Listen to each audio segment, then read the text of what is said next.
Bills adding to their receiver core a little bit yesterday by signing Mecole Hardman to the practice squad, formerly of the Kansas City Chiefs, was last with the Green Bay Packers last year as well, and with the Chiefs last season. He goes to the practice squad. Sean McDermott and Joe Brady doing some media yesterday. You can find both of those visits on our website, WGR550.com. Sean McDermott says Gabe Davis is continuing to progress among other injury updates for the team. Brian Daboll fired by the New York Giants. He is now available going forward. Mike Kafka is the interim head coach in New York. McDermott did say yesterday that it is not under consideration at this time to bring Brian Daboll onto the Bills staff.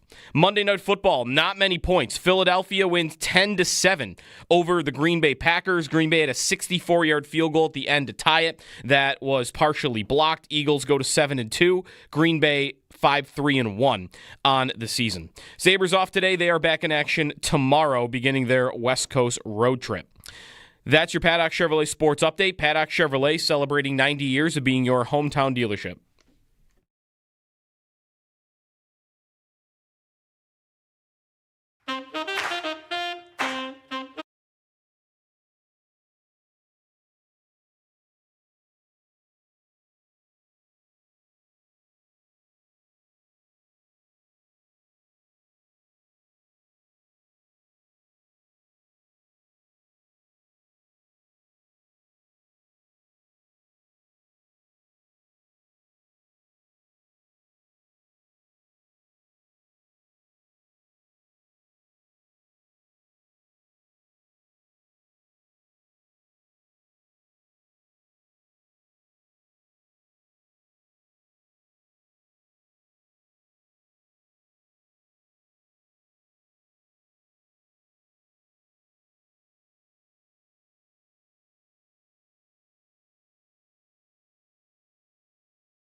I took a dip in the ocean. Yeah. There was a rip current warning while we were there. So, I have seen videos of what you're supposed to do if that ever happens. Yes. You're supposed to just let it take you. Or you swim have to swim parallel. Swim parallel one of those to two. the shore, yep. If you're not a strong enough swimmer, they say just let it take you, wave somebody, and they'll come and get you. Yeah, so it doesn't tire you out. But if you can swim parallel, you swim parallel to the shore. So I did, just for a minute, did that.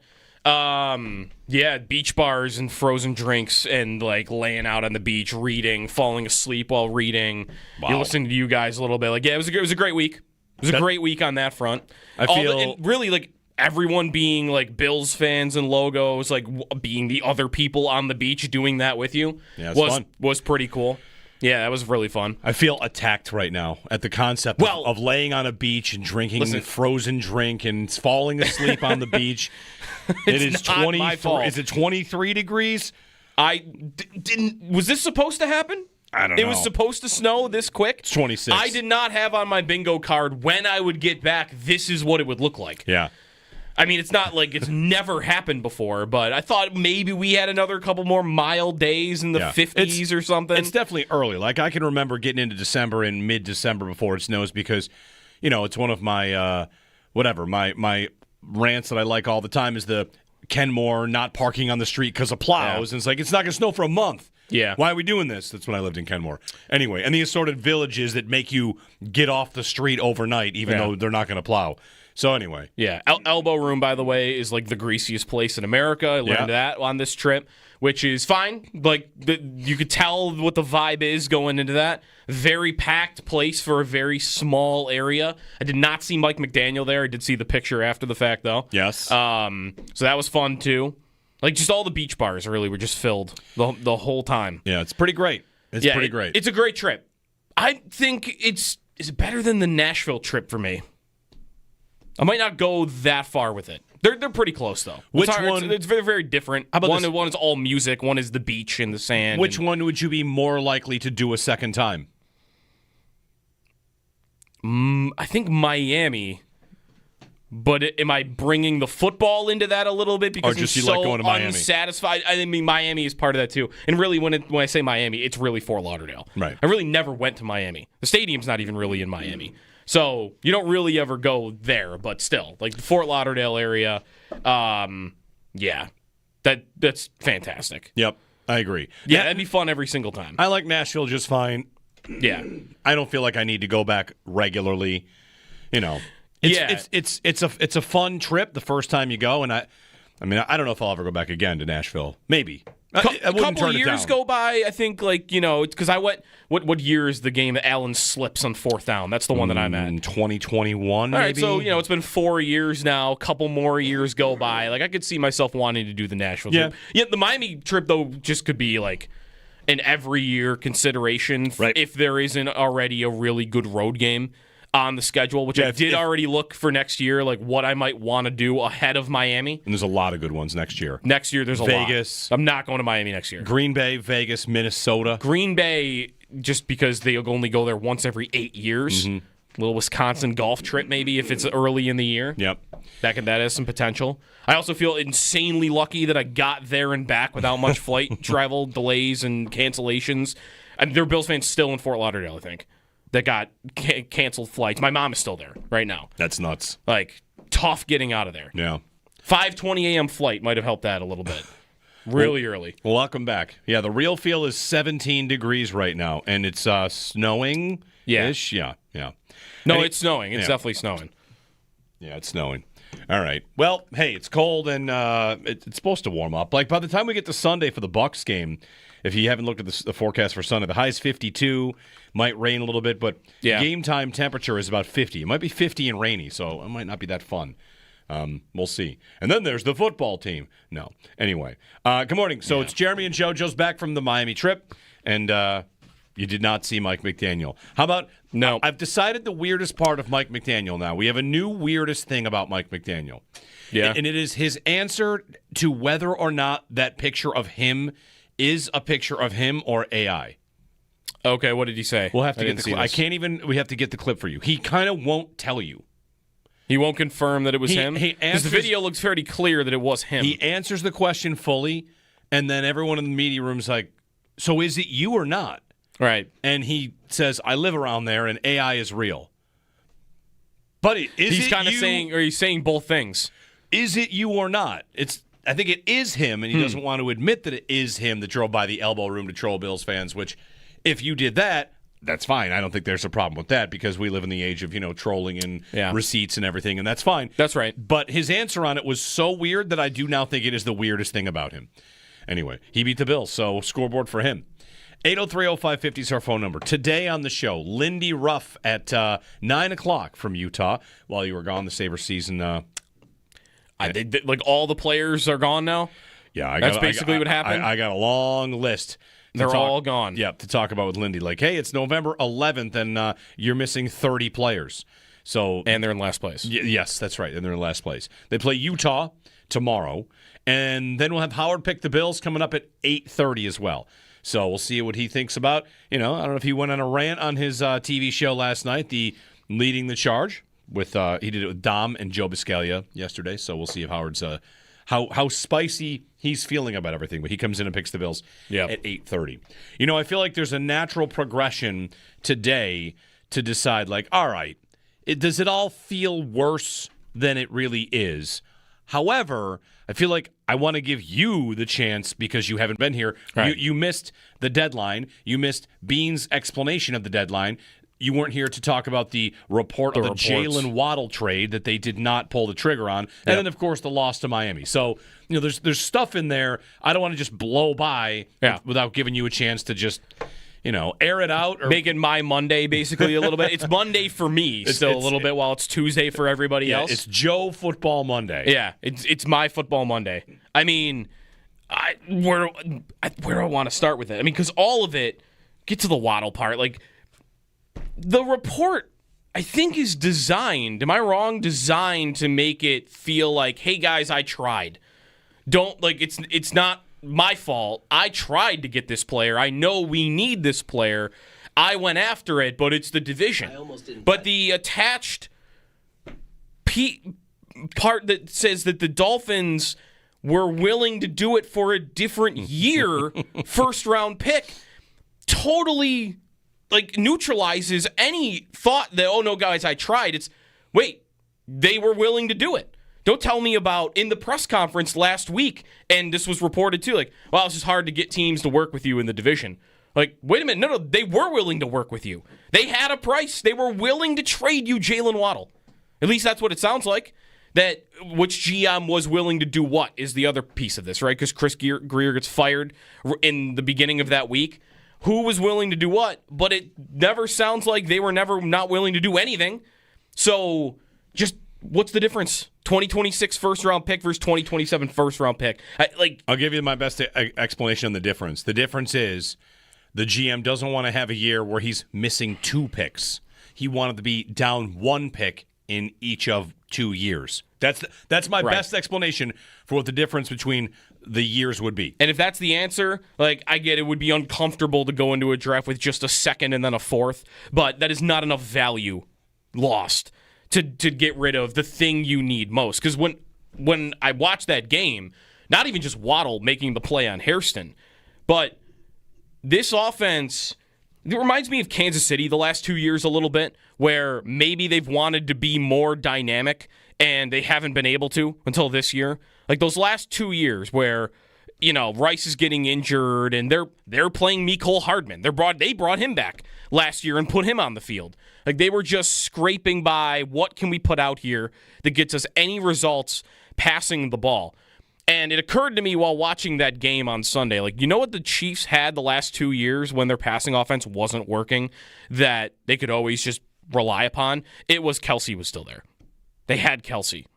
They might not have wanted to use him as much as they did, but they always had that in their back pocket. And this Bills offense right now, I'm at a place where I feel like they cannot win the Super Bowl unless Dalton Kincaid is healthy. And that's a problem. That the tight end that is not Kelsey, he's not fully formed as a player yet. He's injury prone, and I need him. And if you had Waddle out there on the field, I don't think you would need that, as you would not have to rely upon as much, well, this tight end better be out there and better be on the field. I was in the back of the like 8th row end zone, and that gives you a really interesting vantage point at all the routes that guys are running and all the plays and how defenses are lining up. So it's not the all 22. But one thing that I noticed that the Bills could not do on Sunday is they couldn't throw the ball as well when they had 2 tight ends out there on the field and even Gilliam out there on the field sometime. You want to know why? Because Kincaid isn't out there in those packages. That's Knox and Hawes. Right. So what do the Dolphins do? You see it. Like they pack in. It's like, you know, it's like the little leaguer that can't hit the ball past the infield. Like, oh, everybody move in. That's what the defenses are doing when they see those 2 tight ends out there and no Kincaid. Right. And then Kincaid gets hurt, so they're able to do it all the time. That's why the numbers on Kincaid, yards per route run, because he runs routes during passing plays, and he's in the he's not in those heavy packaging plays. He's in the progression. He's in the progression. He's a passing game tight end. And I saw it was Josh Norris who made this note on fantasy, like a fantasy underdog. Yeah. He basically said one of the problems the Bills really have here is that their best receiver is a tight end that blocks like a receiver. Right. And they put him out in passing situations, and they don't really put him out there in run situations as much, and that makes their entire offense telegraphed. Right. So telegraphed to a point where a defense that is not good in any way. Yep. And they don't even have all their pieces. Right? They weren't good at the beginning of the year. Jalen Phillips gets traded. Rasul Douglas isn't out there on the field, right, with an injury. Like, they're missing guys. And they were able to figure you out. They were able to stop you. I mean, this has been building to this, but like what they do have a good game against Kansas City. They have some nice plays against Carolina. They're bad against Atlanta, and they look bad against New England. Like, it's very stark to me what this offense looks like when Kincaid is not available to them and is not on the field at all. And that's on the receivers. That's on the GM. I think that's on the coordinator. It's a little bit on the quarterback, the head coach. Like, I think everybody is at fault right now for this passing offense being so untrustworthy. And that's the word I'd want to use because that's how I feel Allen probably feels about it. All the screenshots or clips that you're seeing on social media are like, he might have had a guy here and he might have had a guy there. It doesn't matter. He doesn't trust any of them. What is he? He doesn't trust any of it right now. So if a guy's open for half a second, he's probably not pulling the trigger because he can't count on any of these guys on a consistent basis, other than Kincaid. I don't know who else he's supposed to look to. Kincaid and Shakir, who runs 2 yards. Right, and those aren't even real pass plays. Right. So it's like the one guy he might be able to trust doesn't run real pass plays. So I don't know. I'm in bad. It was a bad game to watch from the angle I watched it at. I mean, did the opponent? Where'd you sit? 8th row behind the end zone. So you got the excuse me. Like right the back of the end zone, like the end zone where Allen was doing his circles for like 20 seconds. Right. That play. It was funny. There were a lot of Bills fans, obviously, in the crowd. Like, it was more Bills fans than Dolphins fans, I think, by a lot. And after that play happened, there were a bunch of Bills fans right around us, and half of them were going, "Wow, what a play! Josh Allen, here we go? Can you believe this guy?" And the other half were going, "Can you believe how long it takes a receiver to get open? He had to run for 20 seconds before somebody finally got free." I mean, I'm at a loss because I don't really know what the answer is. The deadline's passed. That, to me, is a big part of this mood around town and around the Bills this week. And I tried to kind of drive this home yesterday. Like, all right, you're frustrated, you're mad. And I think part of the anger is deadline hangover because now we know, like, all right, this is the group. This is it. This is the team.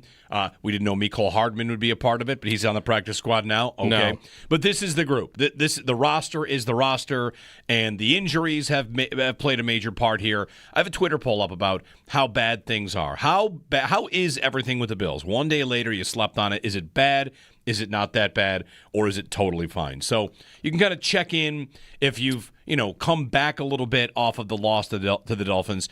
I think there are a couple things happening nationally in the conversations about the Bills. People are noticing, like, man, that they shouldn't look like that. No. The Bills should not look like that. But also, all right, it's a game. It's a division game. For the first time in a year, whatever, in 10 years, you lost to Miami. Yeah, 1,100 days since they lost to Miami. All right, so goofy games happen. All right, they'll get back on track. They're not out of it yet, but maybe they're having some troubles, and that happens in the course of a year. So, like, those two things are happening. But I'm starting to see more and more of they shouldn't look like this. Like, they shouldn't look like that. When should you ever look like that? Your offense was a mess, and then it's careless turnovers. And the quarterback, to me, is the big conversation point from here. How he feels about the deadline that didn't happen. Is he in on that? Does he know? Mm-hmm. Yeah, we're close. We're getting close to Jalen Waddle here. All right, cool. I mean, let me know. I've seen him play. He looks pretty good. Yeah. I don't know if he's the perfect fit, but he can definitely play. And the Bills are ready to deal. Then he finds out it doesn't happen. Is he crestfallen by that? Is he, I believe in my guy because he's always been that? How is his level of trust with Joe Brady? I mean, yesterday, I kind of can't believe it. I'm glad somebody asked it because it had to be asked. I kind of can't believe that Sean McDermott was asked, what about Brian Daboll? Yeah. I mean, I know that is a fair question. And he was asked about whether Joe Brady is going to continue as offensive coordinator. That's right. Yeah. Which is kind of nuts. I think the question is always fair. I'm just kind of surprised that it got asked. And he answered it emphatically. He's our offensive coordinator for the rest of the season. Come on. Yep. No consideration to Brian Daboll. Like, all right. He shot that down quickly as really it's the only thing he could have done and should have done. The idea of Daboll, to me, I don't think any Bills fan that wants that to happen on some level, I don't think that's nuts at all.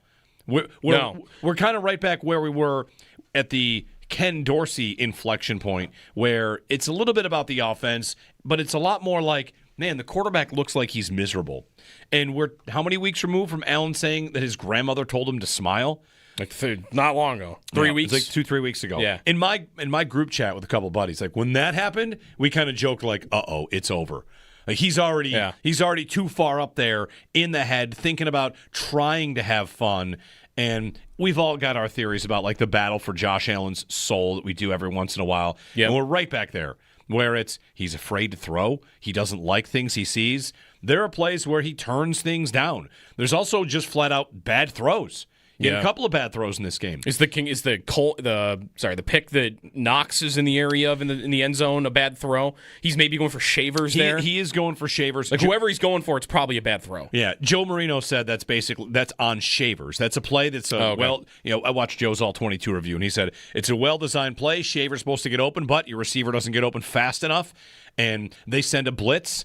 So the ball's got to come out. That pick is because your receivers aren't good enough. Miami says we're going to blitz 7 against 6. We're going to go man-to-man coverage. Your receiver's not going to get open. You have to get the ball out, and somebody's going to pick it off.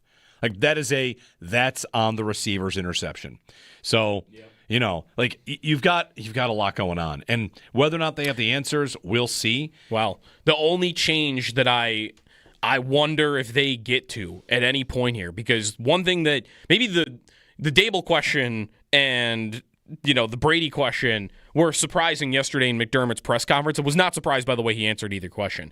The thing I was most surprised by on how he answered yesterday, maybe I shouldn't be, is when he was asked about Keon Coleman and effort. And he didn't shoot it down at all. Like he really didn't. He was right there with like it's been addressed. And like a willingness to kind of admit to that in public that, they're not just being, unless this is what he's talking about, being late to meetings in behind the scenes and not performing on the field, like simply no effort. Like maybe running around when Allen is scrambling and, because he's not catching many of those. When Allen's buying time and it's scramble drill time, like the head coach willing to say like, no, we've addressed it. And it's fair to ask about Coleman and effort. Like, how many times have they just ever handed a young player opportunities like they've handed Keon Coleman? They pride themselves in not doing that. James Cook, and go down the list of all the young players that have just not seen playing time because they hadn't earned it yet. But with this guy, he hasn't earned it yet, but he continues to lead the team in snaps. And how do those two things continue to add up? Is it just that they do not have a body that they could put in his place? They would want Coleman off the field, and they are waiting for Gabe Davis? Is that the change that's coming? I listening to the head coach yesterday, that's really what I wanted. Like, he is praying that Gabe Davis can get back healthy because he's dying to get Coleman off the field. I don't think it's justified to take Coleman off the field. Coleman, listen, like they put him in rough spots, but like as we mentioned, there's one deep throw where he is open and Allen misses him. Is he the only one accountable? If he doesn't try in a play, or if he doesn't come up with a catch, or if he doesn't separate, but then on another route, he does beat his man and get open, and Allen misses. Like, Allen's not accountable to that. Only Coleman is accountable. But how many times is that happening? Oh, I know. That he's getting open, and it's on the quarterback that he's not the guy that's getting involved on a game-to-game basis. In this game, there are 2 deep throws to Coleman where he is open enough to get the ball on him, and the quarterback didn't do it. Yeah. That's 2 deep shots. And sure, is one back shoulder throw a rough rep from him? Yes. And is there one where he also just doesn't separate and they're trying to force him the ball? Like, sure, out and ups. Yep.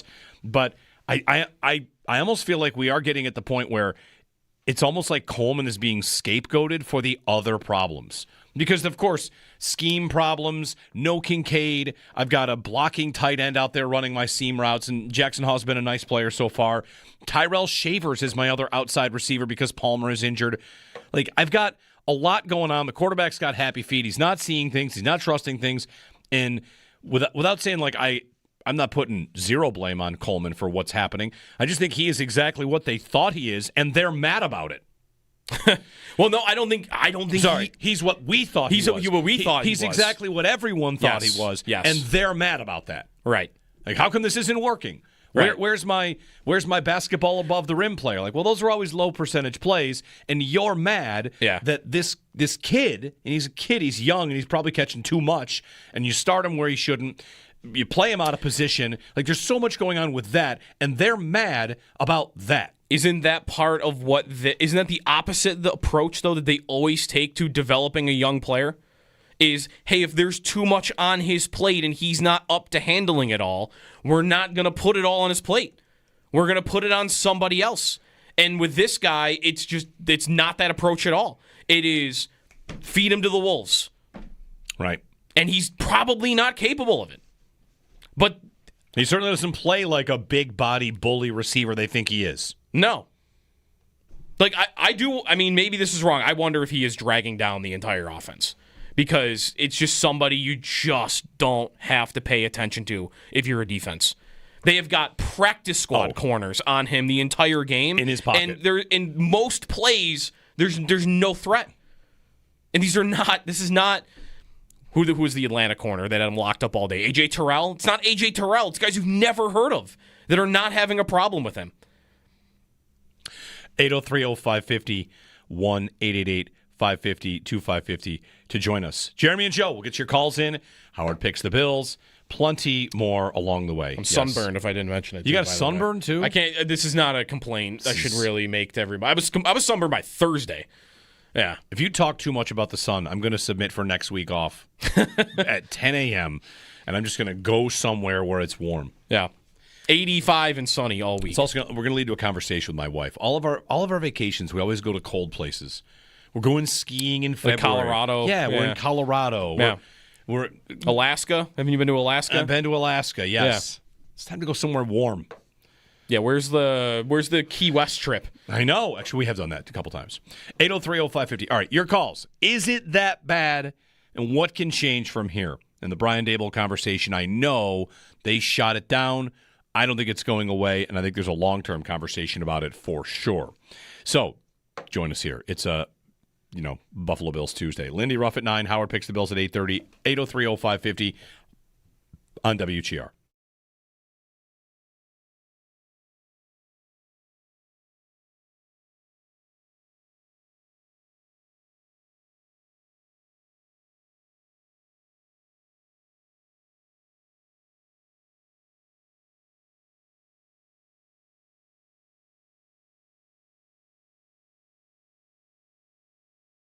I was in the back of the eighth row end zone, and that gives you a really interesting vantage point at all the routes that guys are running and all the plays and how defenses are lining up. So it's not the all 22. But one thing that I noticed that the Bills could not do on Sunday is they couldn't throw the ball as well when they had two tight ends out there on the field and even Gilliam out there on the field sometime. You want to know why? Because Kincaid isn't out there in those packages.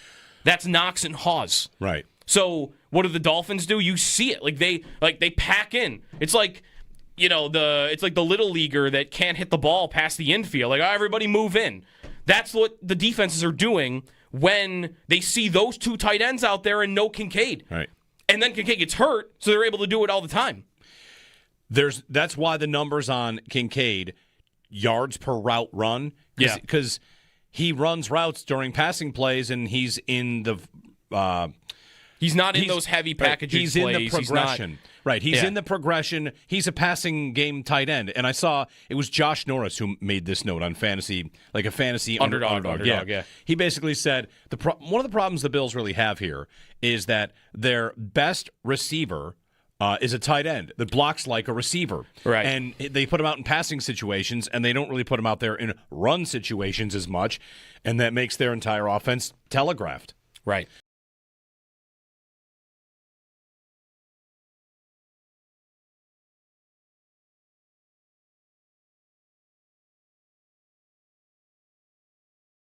The report, I think, is designed, am I wrong, designed to make it feel like, hey, guys, I tried. It's not my fault. I tried to get this player. I know we need this player. I went after it, but it's the division. I almost didn't. But the attached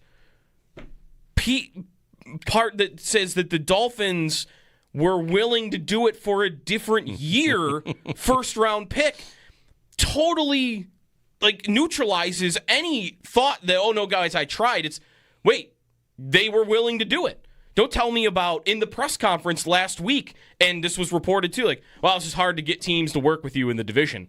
Wait a minute. No, they were willing to work with you. They had a price. They were willing to trade you Jalen Waddle. At least that's what it sounds like.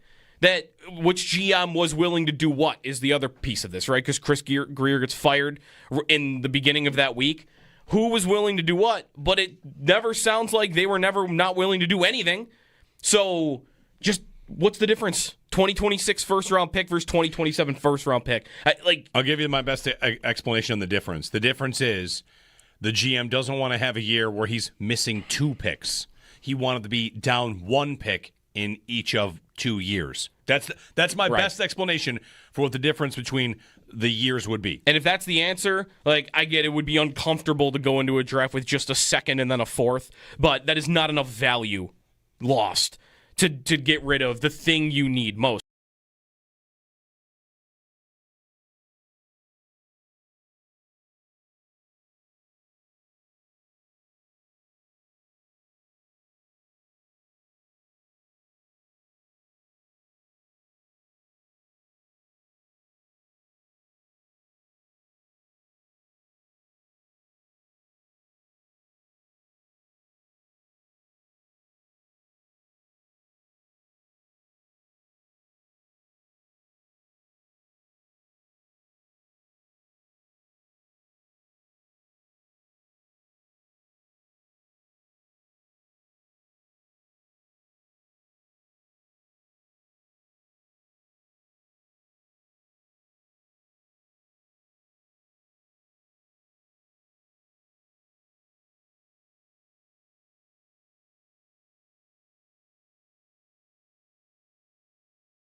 Some injury updates from Bills head coach Sean McDermott yesterday. Landon Jackson does not have a timetable, and they're still gathering info. There was a report that Jackson might have a torn MCL and PCL, which will keep him out for a long time. Dalton Kincaid is considered week to week with a hamstring injury. Defensive tackle TJ Sanders will return to practice this week, and that they are hoping to get Gabe Davis back soon, but didn't confirm when he will not practice and play. To the roster, McCole Hardman, former Chiefs wide receiver, is signing to the Bills practice squad. He spent most of last year as a returner when he did return to Kansas City. Elsewhere around the NFL, Joe Burrow is going to return to practice this week on a limited basis. The Bills play the Bengals in 3 weeks. Also, last night on Monday Night Football, really low-scoring game. Eagles win 10-7 over the Green Bay Packers. The Packers had a 64-yard field goal to tie it at the end. That was blocked. Eagles win and go to 7-2 on the season. Sabres off today. They're in action tomorrow in Utah. We'll have Lindy Ruff on at 9 o'clock. Those are your Paddock Chevrolet sports headlines. Paddock Chevrolet celebrating 90 years of being your hometown dealership.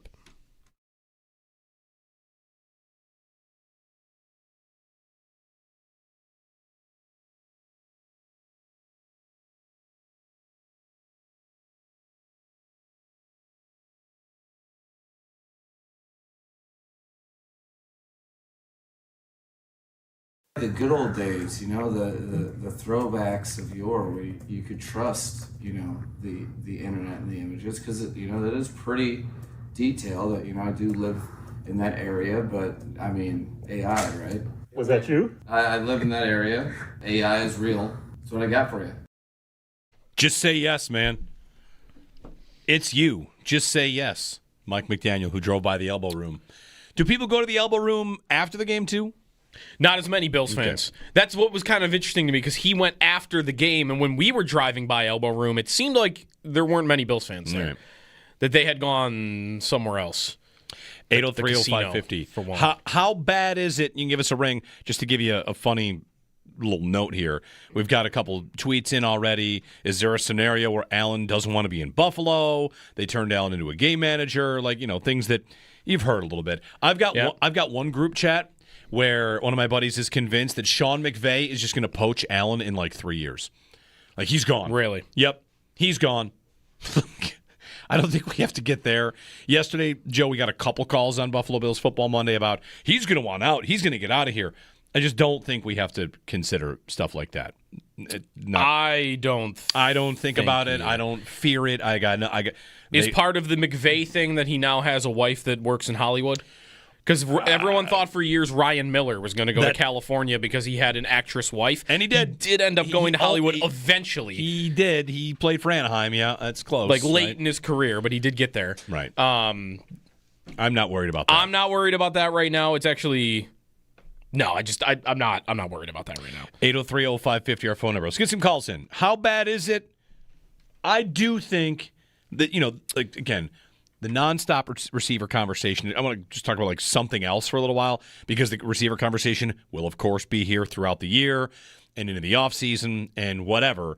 But, this is the group they've got. Mecole Hardman of the practice squad, which when I saw that, I thought they got a lot of guys like that, and they don't throw it to them. So those guys... Curtis Samuel cannot be... He's put him on a milk carton. They don't throw to him. What do we think really has happened to him... more those two in particular, because if you look at their previous seasons before they got here, it's not like these were star receivers in the league, but they were guys. They could produce. They could produce. I mean, Elijah Moore was on the Cleveland Browns the last 2 years, which I know Jameis Winston can chuck the ball around, but it's not. Jameis Winston's not as good as Josh Allen, and this receiver, when he was needed to be a starting receiver, caught 60 passes 2 years in a row. And or 59 and 61, technically. Meanwhile, Curtis Samuel was on a team that, again, didn't have an elite quarterback, but we're talking 40, 50 catches, plays every week, consistently involved, big plays once in a while. These two were real starting, maybe low-end starting, but starting wide receivers in the NFL. They come here and they look like they're not NFL players. Don't you think, and this is going to be maybe a tough point to make, and we'll see if it works, don't you think Kincaid being out means a receiver will go into that spot and maybe get the ball? Yeah, because I heard McDermott say that yesterday about Kincaid getting hurt, somebody's going to have to step up. And is that going to be... Elijah Moore? It's not going to be Knox. No, I don't think so either. I thought about Samuel for it, but Samuel's got 5 catches on the season. I would totally bet a receiver goes into the slot a little more. And they play more 11 personnel. Right, Shakir's there. But now I'll have... Basically, what I feel like what I've got is a crowded house in the middle of the field because it's all... We say, who can they throw it to? It's Shakir and Kincaid, right, who are always in the same areas. And then again, Shakir's mostly behind the line. But... Palmer comes back, maybe they go 11 personnel, and we see Josh Allen just throw the ball to receivers all day. Right, because really that's the only thing that I can really look at that would say, what could change? Well, it's just that. I mean, really, by the way, on Samuel, 62 and 64 catches his 2 previous years. So between the two, you had 240 catches in 4 seasons between Elijah Moore and Curtis Samuel. 18 and this year they have 13 between the two of them. Yeah.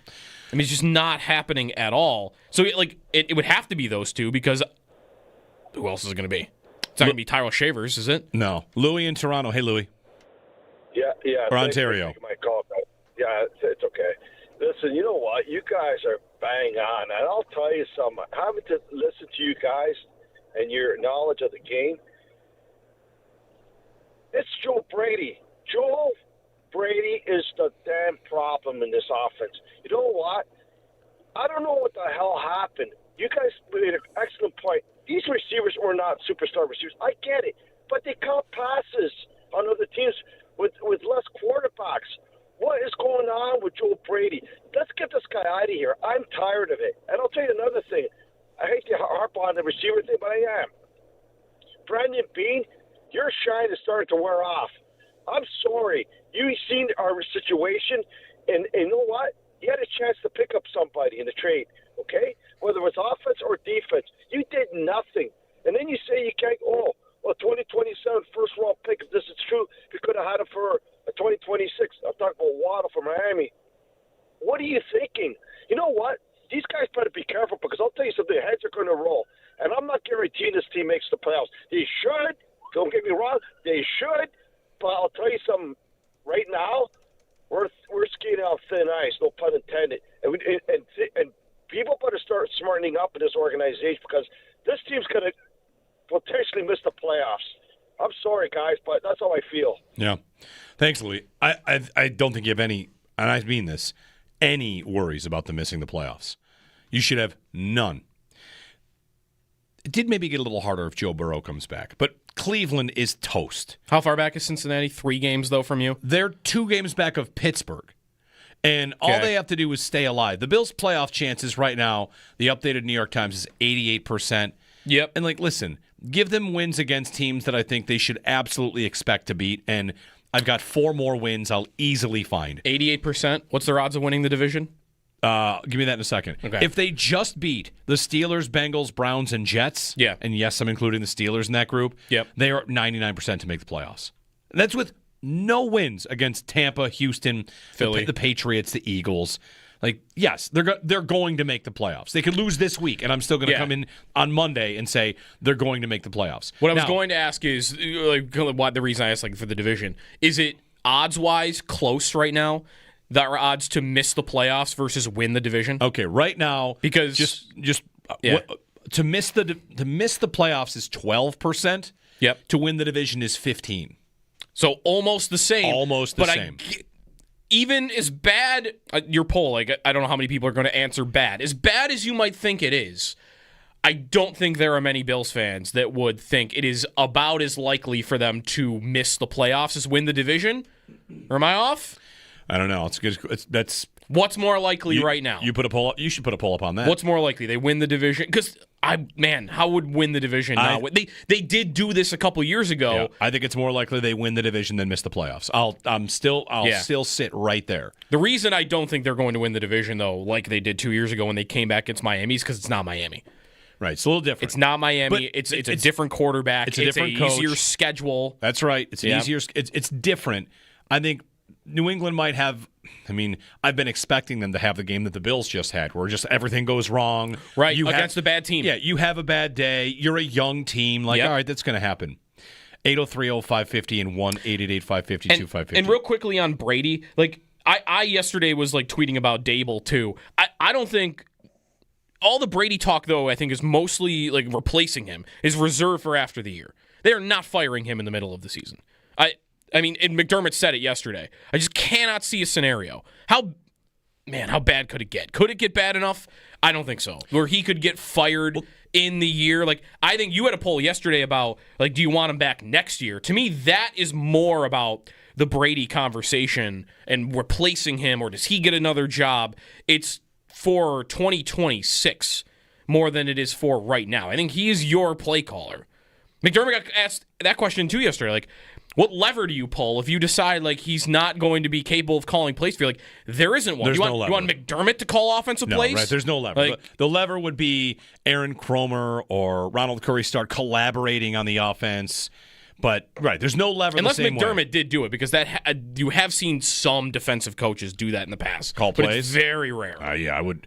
If he said I'm calling offensive plays, people would freak out. Listen, let's get stupid. McDermott calls the offense, and it's just empty backfields, 5 receiver sets. He's winging it.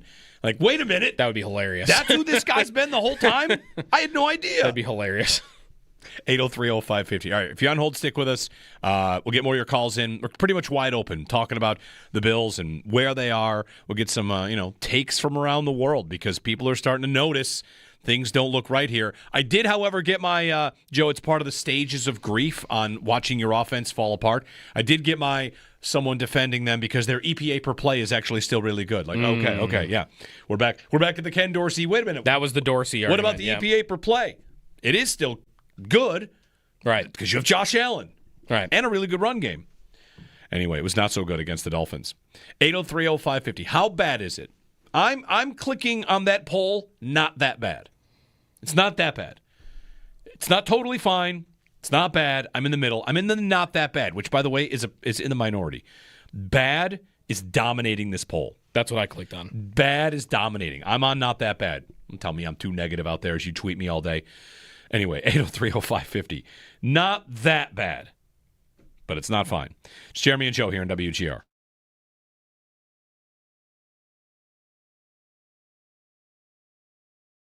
It's very stark to me what this offense looks like when Kincaid is not available to them and is not on the field at all. And that's on the receivers. That's on the GM. I think that's on the coordinator. It's a little bit on the quarterback, the head coach. Like, I think everybody is at fault right now for this passing offense being so untrustworthy. And that's the word I'd want to use because that's how I feel Allen probably feels about it. All the screenshots or clips that you're seeing on social media are like, he might have had a guy here and he might have had a guy there. It doesn't matter. He doesn't trust any of them. What is he? He doesn't trust any of it right now. So if a guy's open for half a second, Jeremy White here. He's probably not pulling the trigger insurance because he can't count on any of these guys on a consistent basis, other than Kincaid. I don't know who else he's supposed to look to. Kincaid and Shakir, who runs 2 yards. Right, and those aren't even real pass plays. Right. So it's like the one guy he might be able to trust doesn't run real pass plays.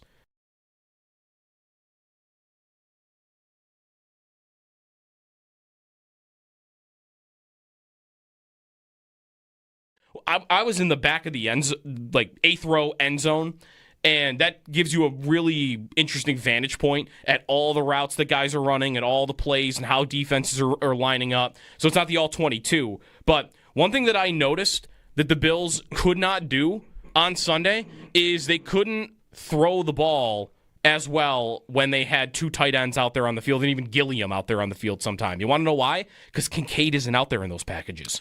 That's Knox and Hawes. Right. So what do the Dolphins do? You see it. They pack in. It's like, it's like the little leaguer that can't hit the ball past the infield. Like, everybody move in. That's what the defenses are doing when they see those 2 tight ends out there and no Kincaid. Right. And then Kincaid gets hurt, so they're able to do it all the time. That's why the numbers on Kincaid, yards per route run, because he runs routes during passing plays, and he's in the he's not in those heavy packaging He's plays. in the progression. He's in the progression. He's a passing game tight end. And I saw it was Josh Norris who made this note on fantasy, like a fantasy underdog. Yeah. He basically said one of the problems the Bills really have here is that their best receiver is a tight end that blocks like a receiver. Right. And they put him out in passing situations, and they don't really put him out there in run situations as much, and that makes their entire offense telegraphed. Right.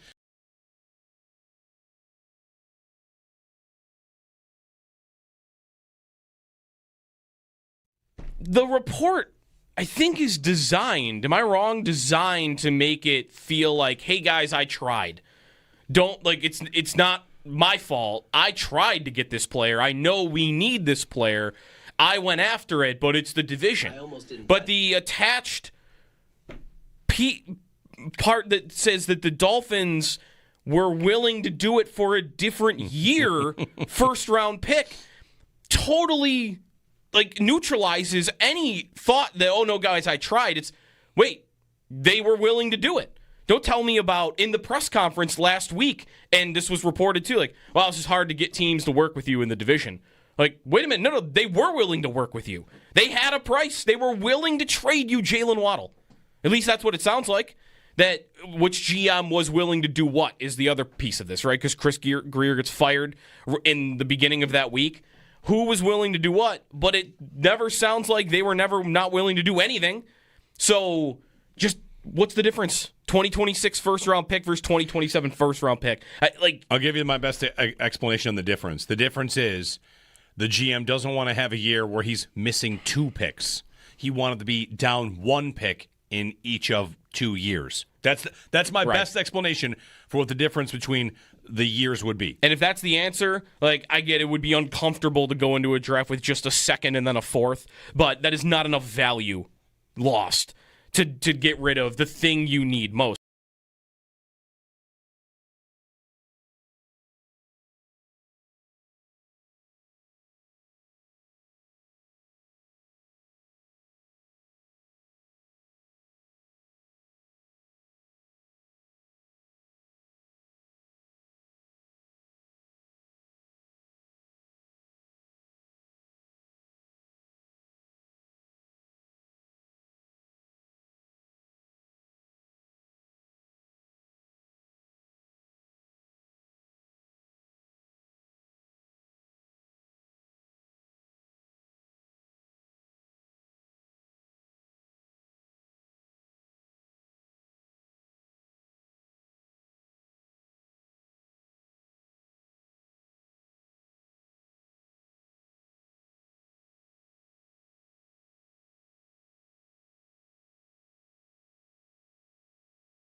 shoulder, pump fake, end zone. It is caught for the touchdown, Devontae Smith. Devonta Smith, one of the touchdowns last night. Joe, you haven't been here a couple days, so I have to ask you a question that's right along the lines of, are the Bills more likely to make the playoffs? Sorry, are the Bills more likely to win the division or miss the playoffs? Yeah. And that is, what is your comment on Liverpool being the same number of points from relegation as the top of the table? Anyway, fire RNA slot. It's okay. You don't have to There's my comment. I look up the table. Fire the manager. They're 8 points from both. It's perfect. It's lovely. Anyway, all right, 803-0550. You should have been rooting for a draw, though, in the Liverpool game on Sunday. I was rooting for a draw. You should be mad. You should be just as mad at them. I am. I'm also mad that Arsenal gave up a goal in the 95th minute. But it was Sunderland. It's a pretty amazing goal. Yeah. Anyway, all right, on the Bills. How bad is it? Is it bad? Is it going to be – is this the low point, or do you think things, bounce back, whatever? And Joe's question, more likely to win the division or make the playoffs. I say division because I am not entertaining the idea this team is going to miss the playoffs. I'm sorry. I don't think so. Also, what is bad is part of it. Because, I answer bad because I think bad is you're not winning your division. Yeah, all right. You've allowed someone to pass you. You're losing, as you put it, you're losing the game I thought they would lose. That wasn't supposed to happen that way. They're supposed to be the new kids on the block that aren't used to this type of expectation, that aren't this consistent, and they're going to be the team that blows a game like that. And no, it was you. Yeah. Dave in Cleveland before the break. Hey, Dave, good morning. Hey, good morning, guys. So I wanted to get your take on this. There was an article written this week in the Sporting News. I don't know who the author was, but I think he brings up a good point. I think Brandon Beane is the problem with all of this. I think year after year he keeps running it back with the same plan. Every other team in the league takes a swing at a wide receiver early in the draft or free agent acquisition, or has the ability to identify wide receiver talent. Brandon Beane has repeatedly demonstrated either an unwillingness or an inability to identify receiver talent. And here you have the Miami Dolphins, who supposedly are willing to deal with you, and all you're asked to do is give up a first and a third for a known entity. Waddle is a previous top 10 wide receiver playing with Tua Tagovailoa, and he's going to potentially play with Josh Allen. I don't understand why you would be afraid to give up a first and a third. So you take a hit for 1 year. When are the Bills ever going to be in a position in any draft to take a top 10 wide receiver based on their draft position? Not anytime soon, as long as they have Josh Allen. So why would you not take that offer? Yeah. And I think Beane's repeated arrogance to look at his roster, and this article points this out. If the standard or the bar is to win a Super Bowl, to get to the Super Bowl, you haven't done it yet. Your formula for success in your mind has not worked. You have not gotten over the hump. And to keep repeating the same mistakes over and over and over again, some personalities they're ingrained, and his personality is ingrained. That's who he is. And if you want to accept who Brandon Beane is, fine. But for me as a fan, lifelong fan, that's not good enough. You're wasting a generational talent in Josh Allen. And the second point is, I agree with Joe's comment, or I don't know if it was you, Jeremy, that talked about, the idea of bringing Daboll back, and his grandmother talking about you need to smile more. When Daboll was here, Josh Allen was relaxed. He was free-loving guy, and he had Josh Allen's ear. Would it be crazy to bring back Daboll as a quarterback's coach at some point during the season? Yeah. Because I don't think Brady's the answer. I really don't. He talks a good game, and his strategy, but again, the overall overarching problem, my point is that Brandon Beane is the problem. And with this general manager, I truly believe we are never going to make it to Super Bowl. Thanks, Dave. 803-0550. It's interesting how in the last 8 months, that comment has a new name filled in. Instead of, there's still people that think, Sean McDermott won't win a Super. Now that name, the GM's name, is inserted more regularly. Right. All right, when we get back, on something I said yesterday, Joe, that was about a player the Bills don't have, how it relates to Brian Daboll, what the Bills said about Daboll yesterday, what the future could hold for Brian Daboll, if that's a real avenue to go down. I'm going to get to that. So, Dave, we're up against a break, but I'm going to wrap a couple things from yesterday to today and bring an idea to Joe that I mentioned yesterday on the show that I haven't run by you, and it's about Diggs. and how that relates to Daboll. 803-0550 here on WGR.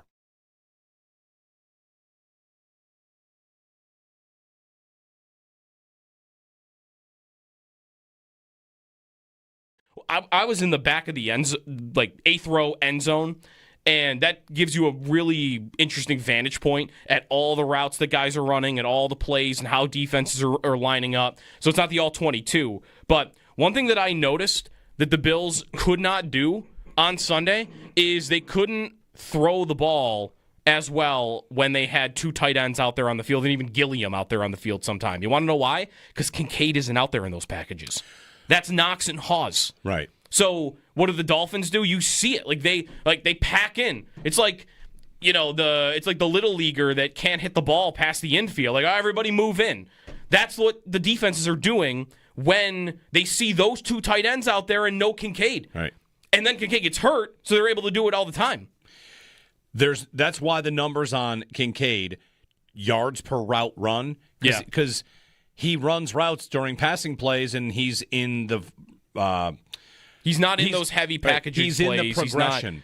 He's in the progression. He's a passing game tight end. And I saw it was Josh Norris who made this note on fantasy, like a fantasy underdog. Yeah. He basically said one of the problems the Bills really have here is that their best receiver is a tight end that blocks like a receiver. Right. And they put him out in passing situations, and they don't really put him out there in run situations as much, and that makes their entire offense telegraphed. Right.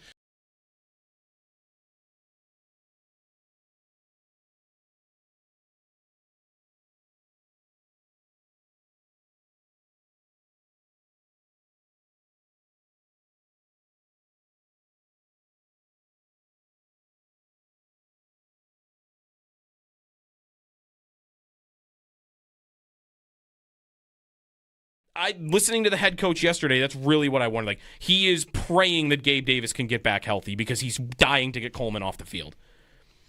I don't think it's justified to take Coleman off the field. Coleman, listen, like, they put him in rough spots, but like as we mentioned, there's one deep throw where he is open and Allen misses him. Is he the only one accountable? If he doesn't try in a play, or if he doesn't come up with a catch, or if he doesn't separate, but then on another route, he does beat his man and get open, and Allen misses. Like, Allen's not accountable to that. Only Coleman is accountable. But how many times is that happening? Oh, I know. That he's getting open, and it's on the quarterback that he's not the guy that's getting involved on a game-to-game basis. In this game, there are two deep throws to Coleman where he is open enough to get the ball on him, and the quarterback didn't do it. Yeah. That's two deep shots. And sure, is one back shoulder throw a rough rep from him? Yes. And is there one where he also just doesn't separate and they're trying to force him the ball? Like, sure, out and ups. Yep. But I almost feel like we are getting at the point where it's almost like Coleman is being scapegoated for the other problems. Because, of course, scheme problems, no Kincaid. I've got a blocking tight end out there running my seam routes, and Jackson Hall's been a nice player so far. Tyrell Shavers is my other outside receiver because Palmer is injured.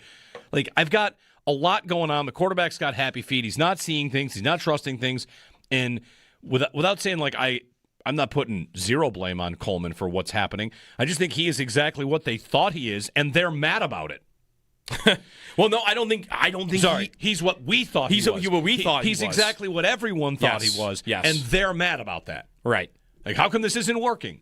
Right. Where's my basketball above the rim player? Like, well, those are always low percentage plays, and you're mad that this kid, and he's a kid, he's young, and he's probably catching too much, and you start him where he shouldn't. You play him out of position. Like, there's so much going on with that, and they're mad about that. Isn't that part of isn't that the opposite, the approach, though, that they always take to developing a young player?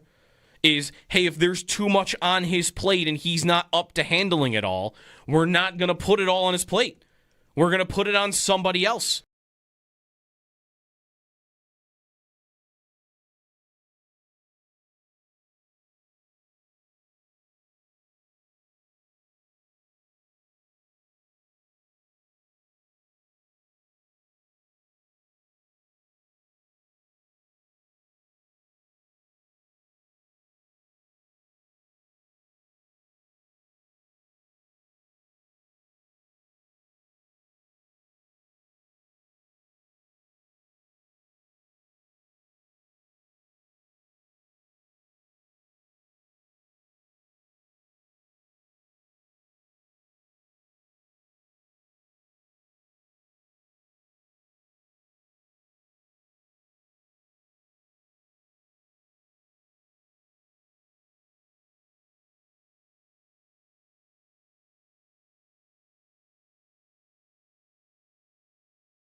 Some injury updates yesterday from Bills head coach Sean McDermott. The team does not have a timetable at the moment on defensive end Landon Jackson. There was a report yesterday about Jackson's PCL and MCL, so it could be a while for him. Dalton Kincaid, meanwhile, is week to week with a hamstring injury, and defensive tackle TJ Sanders will return to practice this week for the Bills. Team also signing Mecole Hardman yesterday to the practice squad, former Chiefs wide receiver, mostly returned kicks for Kansas City last year. Bills signing him to the practice squad. If you want to hear Sean McDermott or Joe Brady's comments from yesterday, it's on demand or WGR550.com in the Odyssey app. Joe Burrow will return to practice this week in a limited capacity. The Bills play the Bengals on December 7th, so he could be back by then. Brian Daboll fired as Giants head coach after a couple of seasons and a 2-8 start. Another concussion this week for Jackson Dart. Daboll out in New York. Sean McDermott saying yesterday, no consideration at this time to bring Daboll onto the Bills staff. Monday Night Football last night. Not much going on. 10-7 was the final. Philadelphia over Green Bay in Lambeau. Philly improves to 7-2 on the year. Sabres off today. They're in action tomorrow. Lindy Ruff saying yesterday that Yuri Kulik is dealing with blood clot issues, that he'll be evaluated over the next 3 to 4 weeks. Jason Zucker, who's been out, will not play on this road trip. He's dealing with a severe viral illness. He also said that Colton Ellis will get a start over the next 3 games. We'll talk with Lindy at 9 o'clock. Those are your Paddock Chevrolet sports headlines. Paddock Chevrolet celebrating 90 years of being your hometown dealership.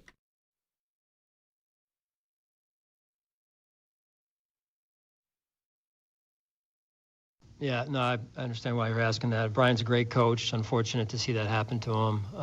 At this point, that's not under any type of consideration. Well, Joe's a good coach. He really is. We've got a really good offensive staff. They've had really good games. You're gonna have some games you want back, some play calls you want back. Those happen. So it's how you respond to them, and I'm fully confident in our offensive staff, and Joe is our leader. That we'll make the adjustments we need to make and move us forward.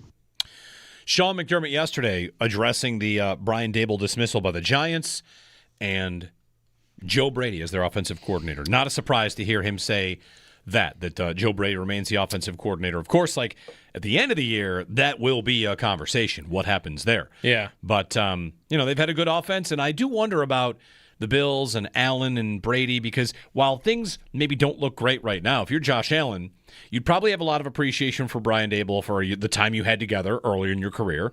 You probably have a lot of appreciation for Ken Dorsey, even though that didn't work out. And he had years as a quarterback coach, too, though. Yeah, exactly. Yeah. Right. They would have worked together for a long time. And with Joe Brady, that's the guy that was the coordinator when you won the MVP. Right. So there's probably appreciation there. Allen, people sometimes call us and ask, will Allen force this or that or this or that? And all indications are that, he's not exactly that kind of guy. He's not going to force change like that. So anyway, good morning. It's Jeremy and Joe. Joe's back. He was in Miami for the game. And how hard was the rain when it rained for that 15 minutes? We were in row 8. So pretty close to the field. The canopy above us, we were looking if it did rain, are we under it? Because it seemed like we were right on the line. Okay. But it's hard to tell, right? It's so high in the air.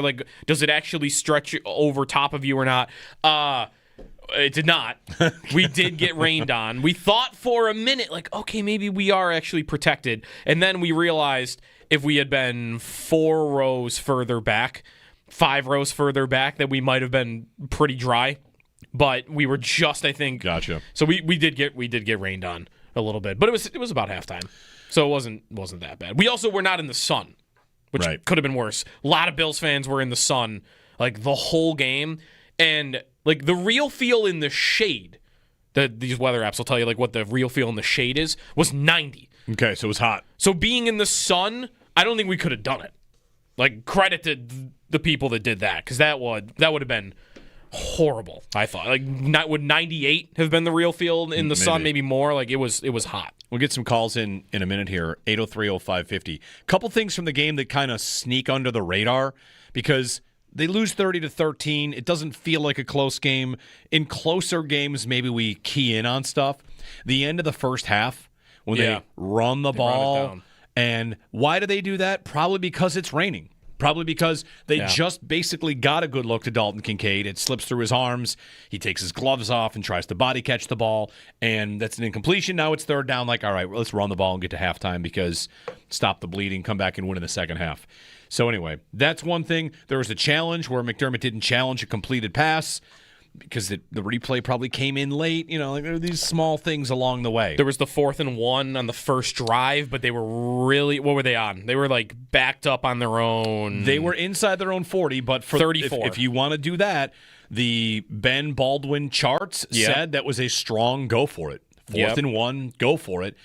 1.5 points of win probability, and I've been telling you for as long as we've been charting this, McDermott is always good at those. Yeah. This year, they are shrinking. They are shrinking backwards. They have been more conservative, and here's one more stat for you on how conservative they are as an offense. Mm-hmm. They are, and this is predictability, pass rate on first down. Yeah. The Bills are 32nd in the NFL. I mean, it's ridiculous. 32nd in the NFL in pass rate on first down. Yep. So if you can stop their run, now they're in 2nd and long. Yep. That's a passing down for them. And now you're in 3rd and long if there's an incompletion. That's a passing down. Here comes the blitz. Like, first down run rate being number 1 is tough. That's tough to read.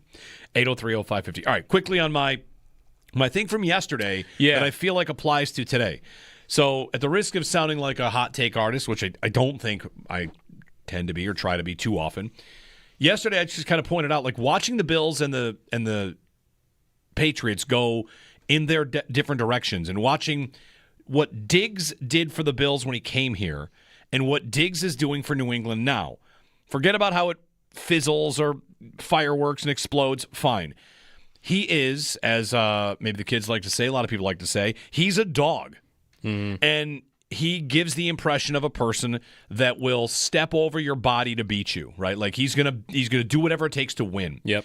And I watched on Sunday as Diggs gave a pregame speech, fiery pregame speech, made a 4th and 1 touchdown catch as time expired in the end of the first half. Big, huge play for them. Yep. Caught the onside kick. He got smoked on the onside kick. Absolutely. Yeah. And then after the game, Trevion Henderson credited Diggs for a couple of his runs. Not that like he made the play happen, but he said, he's hard on me. And I kind of had the thought, like, you know what? The Bills might need some more voices in their room that are hard on each other because they certainly give this impression that everybody is just always in a good mood. There's no pressure. Everybody's feeling great. Everybody eats. And it occurred to me when Brian Daboll got fired that that's the same energy. Like Brian Daboll, don't we all know he and McDermott clashed at times? Mm-hmm. Don't we all know that Daboll can get loose with anger? He loses his mind. We saw him lose it on Allen on the sidelines a couple times, right, on TV, let alone maybe what we didn't see. Right. So, and we kind of know about Daboll, so he can get that upset at Allen, and they can push back and forth on each other that much where Allen still loves him, and Daboll talks about him like, I love him like a son. Like, that to me is a special kind of relationship, and if you are someone that wanted the Bills or want the Bills to kind of pursue that after the year, I think it is totally reasonable to bring him in on staff to do that. I mean, there's so many things about it. It's almost like you can look at Kansas City, and New England is about to be this too. What is the best case scenario for a quarterback that is awesome? It's that you get continuity in the coaching staff. And here's Allen that's had to change coordinators every 2 years, right? From Daboll to Dorsey to Brady. And if Brady gets a job, we'd be talking, what, Davis Webb or Ronald Curry or Aaron Cromer. Somebody gets that job. Yep. What Patrick Mahomes has is the same coordinator / coach, and that defense gets to keep the same defensive coordinator. Why? Because he's not going to go leave. He's not going anywhere. Yep. In New England, I got Mike Vrabel, and what do they have as their offensive coordinator? Josh McDaniels. He's not going anywhere. He's already done it, failed. Yep. Now you got a good gig again. You want to coach offense and, score 1 million points? Yeah. Seems like a great environment for a quarterback to be in. And if your goal in getting Brian Daboll as a future asset, not this year, is that, I think that's totally reasonable. Like that again, it ends up being a conversation for January, February, March, but I don't think that that's unreasonable to have on the horizon. Well, it's an Allen question though, in that would he want it? Does he want that? Because when Daboll can be hard on you, and when Diggs is fiery and can be hard on you, when you are a young player, you're 23, you're 24, you're still figuring out the league, you're still maybe trying to take steps as a player. Like the video I always remember, I'm sure this happened other times, but the time I remember Daboll going off on Allen on the sidelines, I think he's a rookie. Like, he's not Josh Allen yet. Does Josh Allen think he's outgrown that? I don't need that anymore. And earns respect. I'm the MVP. You're not. I'm not going to get screamed at by either my offensive coordinator or the wide receiver. Screamed at might be over the top. Just held accountable. Like someone that could. Diggs, I remember the Jet game where Allen was playing horrible and they lost in overtime. Diggs is on the sideline, like, punching him in the chest, like, in a good way, like Jim Harbaugh style. Like, come on, let's go. Like, be smart, let's go. Like, fiery, pep talk kind of vibes. That guy doesn't exist, I don't think, on their sidelines right now for the quarterback specifically. Right. Brady's not on the sidelines. So, and leadership, him. Like, leadership is often eye of the beholder here, and these conversations lead to, what we see from the outside. But doesn't it feel like a team that always is just kind of standing around looking for Josh Allen to do something? Yeah, pretty much. Like, let's see what he does instead of I want to be the one to take over. And Bean did say that. We've got guys that want targets and show me a receiver that doesn't want the ball. But it does feel like it's a lot of Josh Allen and people watching him play. Right. Because what is their leadership group right now? Like, McDermott wouldn't get into who specifically it is. They have two captains. They have two captains. And it's Allen and Bernard. And I'm sure Dawkins is somebody that would be like involved in stuff like that. Like if they had a meeting about how the team is going and certain players were going to be involved in those conversations, like is Dawkins that type of guy? You'd think?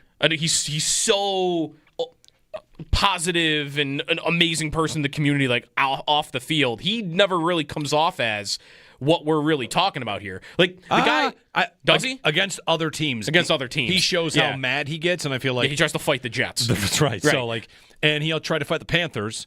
That's and I right. feel Okay, like so maybe a little bit. That, to me, shows a level of... And he's talked about it, too. Like, when anybody tries to get after his quarterback, how he feels a personal responsibility to protect him. But I've never seen that with any of his teammates. And... again, like maybe it fizzled, maybe it exploded with Diggs specifically, and maybe even with Daboll too, but that was more on the coaches. But between both of them, like, I always think of Draymond Green for this with the Golden State Warriors. How he's nuts. That dude is a crazy person. And he's not the best player on that team at all. Like Steph Curry is your Josh Allen in that environment. And maybe Draymond is your maybe Diggs or Daboll in this department. And it can get fiery. It can get explosive. This dude got suspended in the finals because he couldn't stop kicking people in the nuts. He punched one of his teammates and knocked him out. Yeah. And the video got leaked. I mean, there's stuff, he gets ejected all the time. Like, he told Kevin Durant basically to get out, and he left. Like, the Warriors had dozens of reasons over the years to want this guy out, and every time Steph Curry always talks about him, he's like, we need him because he is the engine, he's the fire in the belly of everybody. Like, we will live with how ugly it can get with him because we know we need that fire. And I feel like the Bills sometimes give the impression that they run from that fire. I think it's a strong point. Anthony in Charlotte. Anthony, good morning. Hey, good morning, guys. Thank you for taking my call. So I wanted to mention this, while we're on the topic of Brian Daboll, actually. I feel like the Bills should definitely bring him back and hire him. Maybe as whether that be offensive coordinator or maybe even possibly being the next head coach of the Buffalo Bills if the Bills get to the point of firing McDermott. But then I had this other idea in mind, because a lot of people, think it's crazy to fire McDermott. Well, maybe, because McDermott knows defense, make him your defensive coordinator and make Brian Daboll your next head coach. Well, that's not going to happen. First off, McDermott's not going to get fired. And if he did get whatever, he would not get demoted. He'd get a head coaching job in a day, right? Yes, he would. He'd get a head coaching job right away if he left. That's not to say you can't if you want to move on. That's not a reason to not do it. I just don't think it's a reasonable I mean, they're not going to fire him. That would be my impression. And less likely is that he takes a demotion with the organization. That's just not going to happen. No, if Daboll's back on this team, it is after Joe Brady gets a job somewhere else and Daboll comes back to be the offensive coordinator. Which, is that the most he can strive for? I do not think he's getting another head coaching job. No. I think it'd be stunning if he did. Went pretty poorly in New York in terms of game management and stuff. They had just started to kind of get something going with Jackson Dart. And listen, one thing about the Giants here and their offense, like they lost Malik Neighbors, and then they lost Cam Scatabo. Like the Giants had started to have an exciting offense. And Dart couldn't stay on the field because he keeps getting hit in the head. I also want you to see like the Giants' schedule, who they played. Yeah. They had a absolutely murderer's row of games to this point. Like, it looked bad from the start. They lost to the Cowboys, who are not exactly good. But Commanders, Cowboys, Chiefs, Chargers, who they beat. They did lose to the Saints. Eagles, Broncos, Eagles, 49ers, Bears. You're not playing the Jets twice in there. No. And you just don't have an opportunity to. There's not a lot of easy days in there. They did blow games against the Broncos, and they blew a game against the Bears, maybe. But I do wonder what he wants, because like the idea of him coming back here, like I tweeted yesterday, like I love the idea of him being your Josh McDaniels. It's like he is your lifer coordinator. He's from here too, right? Like that might help to a guy wanting that eventually, but does he feel like he's at that stage in his career? He's 50 years old. If he's 65, maybe it's a little bit different. But does he think that I've won Coach of the Year, that if I go back to the Bills, is that my best lily pad to get back to leap back to a head coaching job? Or is that just viewed as, well, I just went back to Josh Allen and that's why it looked good? Yeah. Versus if he looks around, does he think I'll have a couple of offensive coordinator opportunities? If I can get with a young quarterback, groom him, that's my only avenue to getting back to a head coaching job. Like it is assumed, I think from a lot of Bills fans, it's just like they can have him if they want him, and I'm not sure. It depends really what his motivation is. He might just want to live at home for the rest of his life, and then here's the job. Go fish or golf or whatever he likes to do. But if he wants to be a head coach again, I'm not sure this is his best spot. No. I mean, I would. Once you've gotten to the top of that mountain, you've done the head coaching thing. Maybe you want to be that person, or maybe you decide, like, man, I don't want that life. I like coaching football. I like you being around the guys, and I don't want to have to answer questions every Sunday when we lose, and every Monday, and every Wednesday, and every it's a much easier, cushier job to be an offensive coordinator. You know, I climbed the mountain, I saw the view, and now I'll just go hiking instead of trying to get to the Everest every day. Mo in New Jersey. Hey, Mo. Hey, good morning, guys. How are you? Good, Mo. Now that it's a day later, we've all calmed down. I think we can start to think more rationally. And the more I think about the way the game unfolded on Sunday, it just becomes more and more clear to me that Bean specifically, and McDermott to an extent too, because he's a coach, are failing this team. We're putting Coleman in a position to be the number one wide receiver, right? And he's just not that. And by the time we get on the field and we see these guys play, they're forcing balls to Coleman, and they're trying to make him this number one wide receiver and he should probably be a complementary piece. It's just evident. And I realized, it takes two to tango. We couldn't get a deal done last week. But it started in the offseason, and it goes back to the interview, guys, you did with Bean. I was listening to that, and I was listening to it live, and I couldn't believe how offended he was by hey, we need a wide receiver, and he just, basically said, what do you guys know? Well, here we are. We're halfway through the season, a little past the halfway point, and it's just clear. This team goes as far as Allen's going to take them, and he does not have the horses. And if we can't get the run game going, which we couldn't on Sunday, you see what the offense looks like. It's embarrassing. And I just, one week we're high, 1 week we're low. This week we're obviously low. I said last week the way they played, nobody could beat this team. The way they played on Sunday, they can't beat anybody. So I don't have a lot of confidence going forward. And when I mean forward, I'm talking about in the playoffs, not for the rest of the season. I'm over the season. It's the playoffs for me now, and I just don't have the confidence in this offense to get us where we need to go. Thanks, well, Mo. That's my question right now, and I said it earlier. Like, I don't think this passing game can win the Super Bowl, especially if they have to go play 3 road games. And that's the most likely scenario right now. If they have to go on the road 3 times, well, they can't win do a Super Bowl if they're missing pieces. But if that's Palmer what I mean. and Kincaid are both there, I think if Kincaid is available, I think it's there. Like that works He's good. If he can play half the snaps even, and maybe that's why he was only playing half the snaps, because they don't think he can stay healthy, and that's proven true through a couple of years. If that guy's available, I feel like you have somebody that you can count on. But if he is hurt, and he's hurt a lot. He is hurt a lot. I just don't know who you can trust. It's not Coleman, and the Shakir plays are not what I'm talking about. The Shakir plays, I might be starting to become most frustrated about the Shakir plays than anything, because while we can sit here and, one of the takes, someone will say they've turned Josh Allen into a game manager. Right. They've turned Shakir into a gadget player. Right. He just catches. Well, have they turned him into that, or is that what he is? No, he can play. He can run like he can run vertical routes. Who's a good slot receiver in the league that gets used and can he be prime Tyler Lockett? I don't know if he can go downfield like Tyler Lockett is one of the all-time great vertical slot guys. Slots. And can he be a Amon-Ra St. Brown or Amon-Ra St. Brown? Not quite, no. But he's got more ability than just stepping backwards a foot and catching a ball. Can he be what Ladd McConkey is with the Chargers? No. No? Okay, so what can he be? What is he? What is this thing we're missing with him? Can he be Josh Downs? Josh Downs is good in just a slot guy. It's not even supposed to be. I don't play football. Or is it we're asking? Can he be? Give me the yak stuff too. But can he be what Beasley was? Right. Beasley was not always catching balls at the line of scrimmage. In fact, most times he wasn't. He was catching the balls 5 to 15 yards down the field all the time. Yeah, that's right. Beasley was kind of whatever.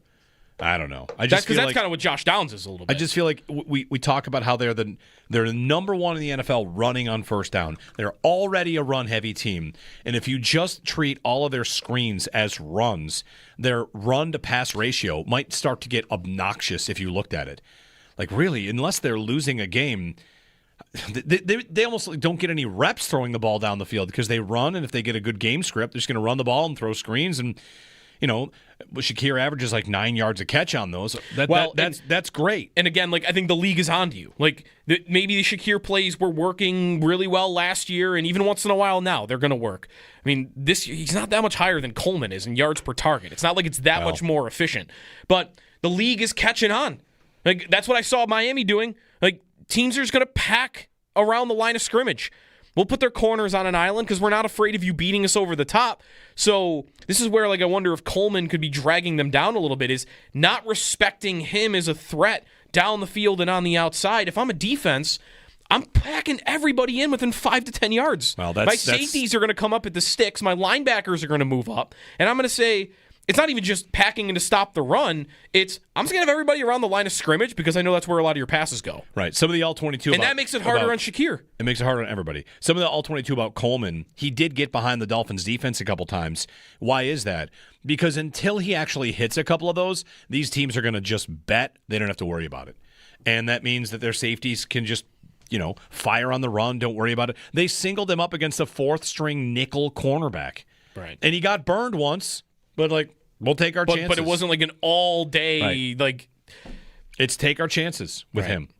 803-0550 and 1-888-550-2550. You can't put Coleman in the slot because that's where everybody else lives. We keep hearing, make him the slot. I don't know. Everybody else lives there. 803-0550. All right, if you want to call him the defense, the offense, the coach, and are they more likely to make the playoffs, miss the playoffs or win the division? I still think the division is the answer there, because I think they are definitely going to make the playoffs, which means you get 2 months to figure it out, right? Figure it out. These are your players, and now Mecole Hardman, figure it out. 803-0550, 1-888-550-2550. Jeremy and Joe, we'll get some more comments from yesterday. I want to also get to something McDermott said Sunday after the game and what it all means, that championship roster point, Joe, if we want to get in the real soap opera of it all. Jeremy and Joe here. Bills lose to the Dolphins. Everybody's freaking out to different degrees. Let's see if they can get a win against Tampa on Sunday. 803-0550. Likely no Bucky Irving on Sunday. And who else? One other guy I saw likely ruled out. I know Godwin's out for a month. They should have Egbuka and no Evans. It's Egbuka and Sterling Shepard and Rashad White. Jalen McMillan. The tight end, we'll talk about it. Cade Otton has become Otten. their number 2 because they're missing so many receivers. Yep. Baker v. Josh. Could be fun. We had any good Baker-Josh games, really? Baker beat Josh in his second season in Cleveland. Hauschka missed a late field goal. Yeah, they lost in Cleveland to Baker. The Bills stopped Cleveland like 7 times in a row at the 1-yard line, 8 times in a row. Was the score like 1916? Yeah, there wasn't 1917. And then not last year, 2 years ago, the game where Godwin almost saw a Hail Mary and caught it. Oh yeah, but he missed it. Yeah, that's here. Yes. Okay. The Bucs. Welcome the Bucs. All right, we'll get more of your phone calls. Howard picks the Bills at 8:30 here on WGR.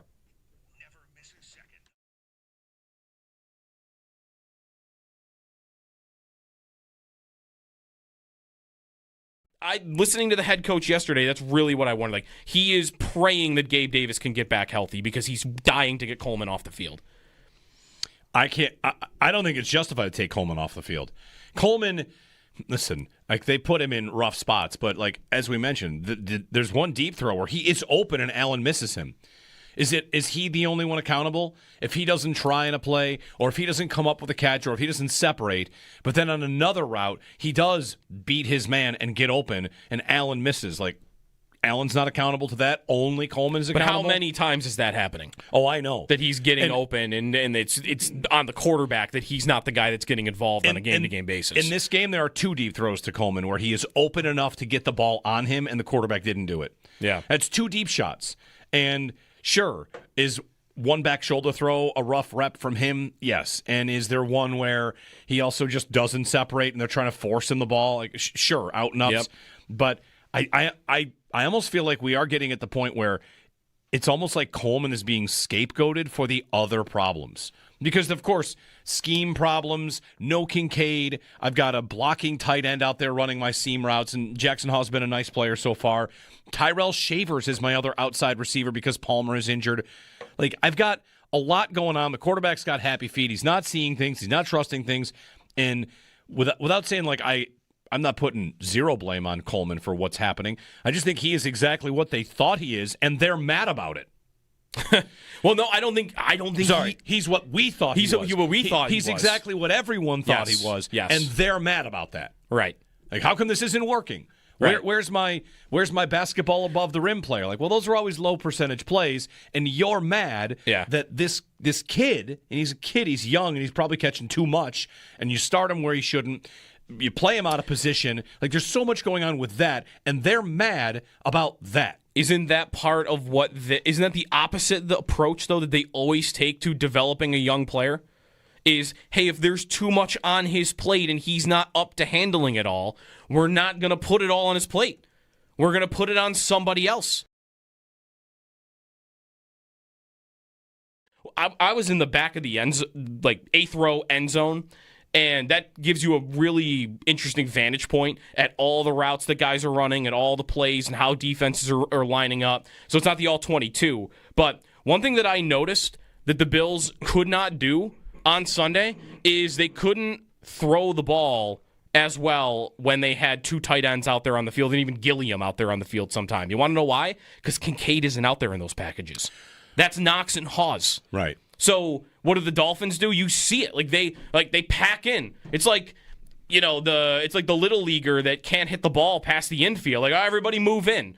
That's what the defenses are doing when they see those 2 tight ends out there and no Kincaid. Right. And then Kincaid gets hurt, so they're able to do it all the time. That's why the numbers on Kincaid, yards per route run, because he runs routes during passing plays, and he's in the he's not in those heavy packaging He's plays. in the progression. He's in the progression. He's a passing game tight end. And I saw it was Josh Norris who made this note on fantasy, like a fantasy underdog. Yeah. He basically said one of the problems the Bills really have here is that their best receiver is a tight end that blocks like a receiver. Right. And they put him out in passing situations, and they don't really put him out there in run situations as much, and that makes their entire offense telegraphed. Right.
Some injury updates from Bills head coach Sean McDermott yesterday.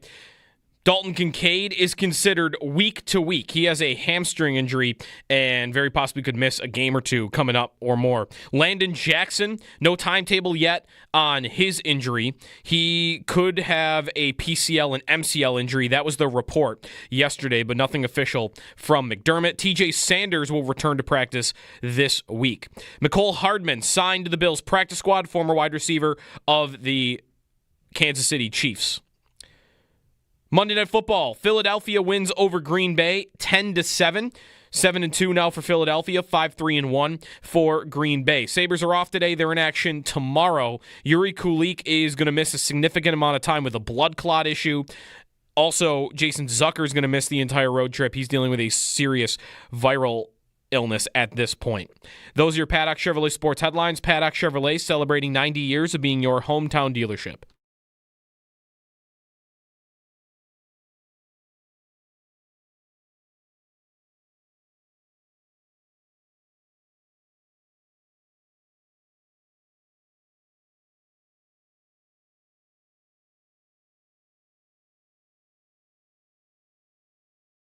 He knows if I'm not satisfied, Matt. Just like any player, it's fair that you're asking about it. I can promise you it gets addressed when it isn't where it needs to be. There are times, like any player or any performer, where it's exactly where it needs to be, and there are times when it's not, and then we have to address it to get it hopefully where it needs to be. So it's addressed. It's been good at times, and other times it can improve for sure. Sean McDermott on Keon Coleman. My question is, why did that come up? Is it just because of the video of one clip where he looked like he wasn't running a route hard?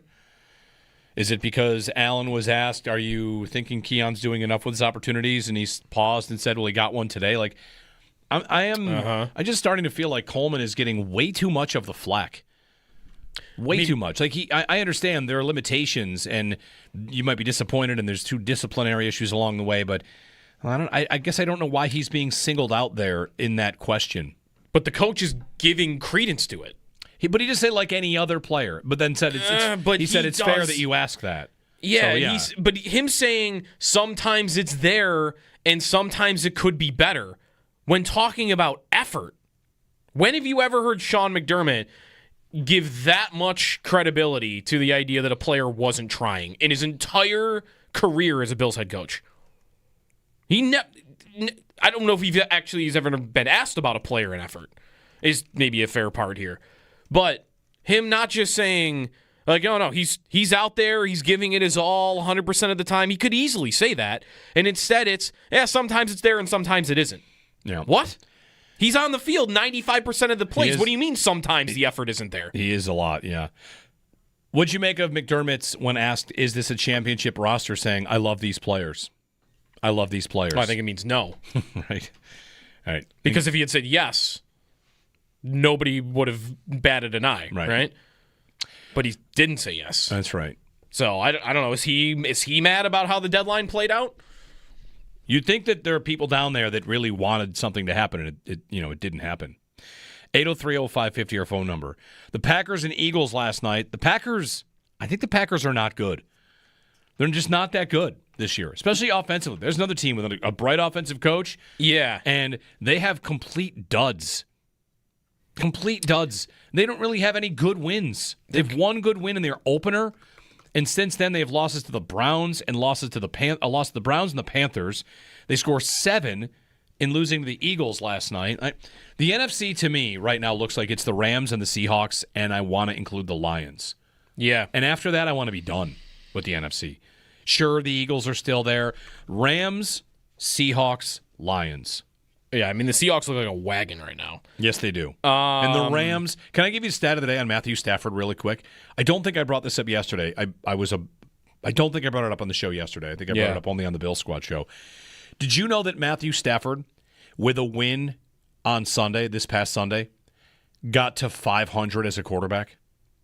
Come on. Yeah. 500. Detroit. Man, Detroit. He is for the first time in his career. That's crazy. 500 as a quarterback. It took him 231 starts to get to 500. Glad LA saved him. Yes. Yeah, I mean, that's surprising. I mean, some of these Detroit years weren't that bad. I mean, maybe they weren't. But great. he was never over 500 until now. Actually, no. This week he's got to win to be over 500. He's 115, 115, and 1.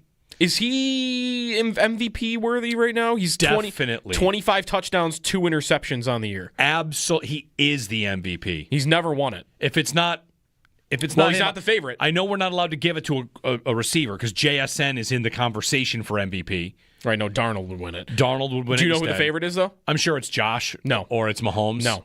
Now we're at we're moving again. Not those two. It's not. It's the only guy above Stafford. The last time I looked, Drake May. Drake May's the favorite. Yeah, Stafford's the MVP. It's still true. I mean, they're kind of co-favorites. I mean, it's very close. It's 275 versus 300. Yeah. And then there's a gap, and then it's Mahomes, Jonathan Taylor, and Allen. But right now it's Drake May and Matt Stafford at the top. 803-0550. Mark in North Carolina is up next. Hey, Mark. Hey, Jeremy. How are you? Look, I want to bring up something that you just discussed about Keon Coleman. The reason he was drafted was to be our number one receiver. And when your number one receiver is loafing on the field, and if you watch him during the game, he seems so disinterested. He walks out to his slot on the offensive line when the play is called out of the huddle. He walks back to the huddle. He doesn't have the motivation that you expect to see who's someone who wants to get the ball in his hands. For him to be cited for loafing, I think it's been something that's been going on for much longer than just that one game. Yeah. And for us to want to put all of our eggs into the Keon Coleman basket, I'm sorry, but I really just think he's a miss. And it's time for Buffalo to refocus. Bring Gabe Davis back. Let this Hardman guy from Kansas City get on the field, because I truly think Keon Coleman is wearing out his welcome here in Buffalo really quickly. And you just can't have that when you draft someone that high to be a number one receiver, perform at a level that he is. And I respect your opinion tremendously. Well, but I think that's why you're getting the garbage about Keon Coleman. Sure. Let me make one quick. Thanks, Mark, for the phone call. I don't agree that they drafted him to be their number one receiver. If they did, then they are very bad at scouting receivers. Like no one, and I mean almost no one, thought that was in the cards for him. Role player, outside guy was a guest too. Big slot was who a lot of people thought slot, he would be best win at. with your body, athlete, yards after catch, Yak. like lots of things to like about some of his game. But anybody that thought he was going to be a number one receiver, again, like if you thought that because the Bills hyped him up a bit, then I get that. But there is not I don't know that I ever saw any single wide receiver evaluator thinking this guy could be a number one. Like maybe it's an unexpected turn that direction, but there was never any belief I thought he could be a true number one. And I don't think the Bills thought that either. If they did, then that's a big problem. And listen, if you are not happy with the idea of like loafing around and like accepting kind of what's happening, the opposite is what you maybe had in a guy like Diggs before, right? Who's demanding more, and maybe even more if you're open on certain plays and you're waving your arms at the quarterback and everybody freaks out for 2 years about that moment, then the loafing is the opposite. And this is kind of why I think those McDermott comments are interesting or valuable, in that how Diggs was the total opposite. Diggs was, you never hear his effort questioned. That dude was a dog. I mean, he would maybe sometimes be called that he's trying too hard on the opposite end. And for the coach to give any opening to, not all the time with this guy, that he's out there giving it 110%. I mean, that is a severe departure from the guys who used to play in that spot. Did Allen in his postgame say not a good enough week of practice? Oh, I didn't hear that. For the whole team? Just, the idea that they weren't ready. The team said that the Dolphins played harder, wanted it more. Yeah. They got to have a better week of practice. Because, again, there's another spot where if you're talking about, where's the intensity? Where is... And maybe the Bills just kind of can't fake that intensity until they get to January. Wait till they get to... Maybe we should start doing this, like, in all seriousness. Like, the silver lining is wait till they get to December. They don't lose in December. They flat out don't lose. December starts, they're undefeated. And then we go to the playoffs and say, like, all right, let's see if they can put their best foot forward. And, they match up well against the Broncos, or do they play the Chargers, or the whoever. Like, the AFC still does look very gettable. The Colts, right? The Colts are your top team. The Patriots. I don't think there's any. You mean team, like heading into the postseason? I'm just gettable? thinking, like, if the Bills get in as a wild card, aren't there people that will think they'll beat any team? They could come out and beat any team there. Sure. Might depend on their injury. Yes. They might need some help with the injuries. Like, part of what helps you need Benford back. You need Daquan Jones. Is that Oliver ready? Like, they're missing a lot of pieces, too. I mean, part of it is the two teams that they have beaten that are good teams this year, or maybe teams you would be afraid of in Kansas City and Baltimore. Right, you feel like they've beaten both those teams. You might get a better punch from them in the playoffs. Now, maybe. those are at home. No, that would be... It's time to go. If they play Pittsburgh in the first round, I'm going to feel like they're going to win that game. If they play the Chargers, or if they play the Broncos, or even if they go to New England or Indy, I'm going to feel like, they have a chance. They're capable. They're capable of going through the 3-game road trip. But if they're opening on the road in like Baltimore in the first round of the playoffs, if the Ravens come back to win that division, I think they will. I'm going to have a hard time believing they're going through the whole playoffs the way they look. 803-0550, 1-888-550-2550 to join us. Jeremy and Joe. More of your phone calls. We're pretty wide open to talk about it, whatever's on your mind. If you're on hold, stick with us. We'll get to your calls. Howard picks the Bills at 8:30. We'll see how down he is on the operation. And then Lindy Ruff from Utah. They play the Mammoth tomorrow. Sabres in Utah tomorrow night. Jeremy and Joe on WGR.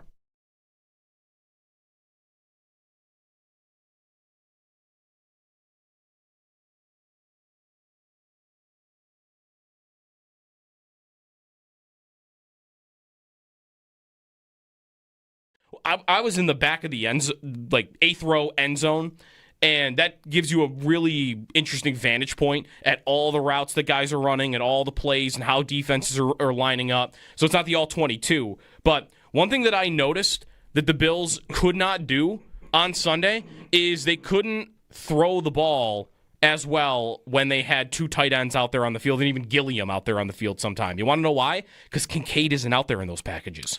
That's Knox and Hawes. Right. So what do the Dolphins do? You see it. They pack in. It's like, it's like the little leaguer that can't hit the ball past the infield. Like, everybody move in. That's what the defenses are doing when they see those two tight ends out there and no Kincaid. Right. And then Kincaid gets hurt, so they're able to do it all the time. That's why the numbers on Kincaid, yards per route run, because he runs routes during passing plays, and he's in the he's not in those heavy packaging plays. He's in the progression.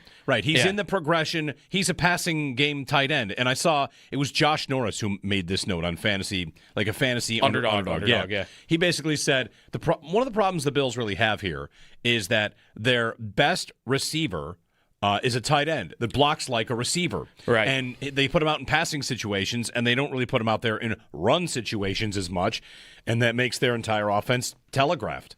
Right.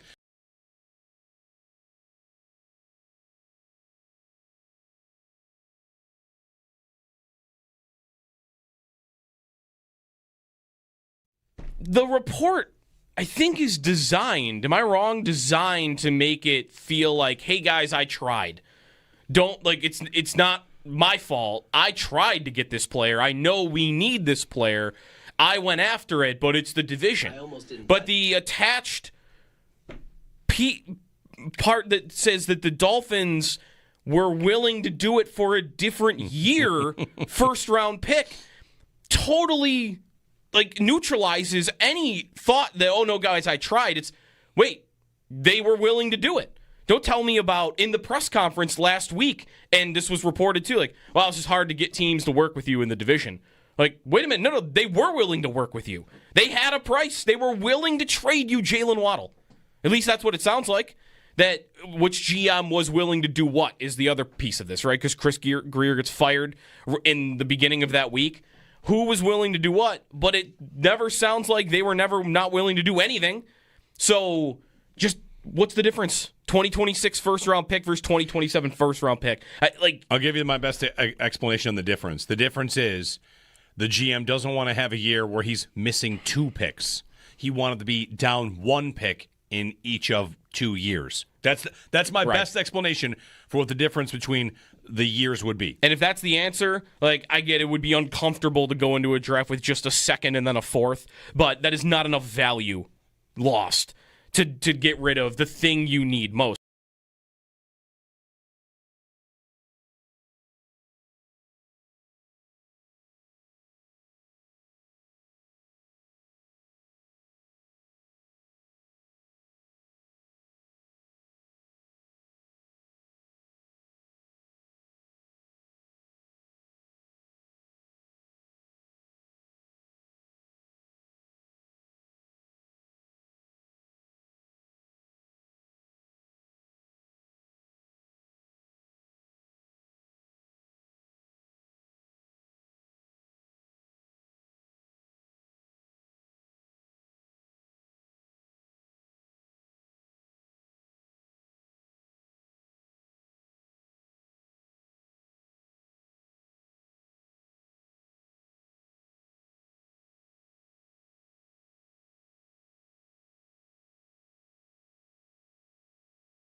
And that's not going to be the last touchdown Max Harrison gives up. It's not going to be the last catch he gives up. Playing corner in this league is a challenge. Really good receivers, but it was awesome to see him respond. Again, we talk about the resiliency all the time, and Max is going to be a good player.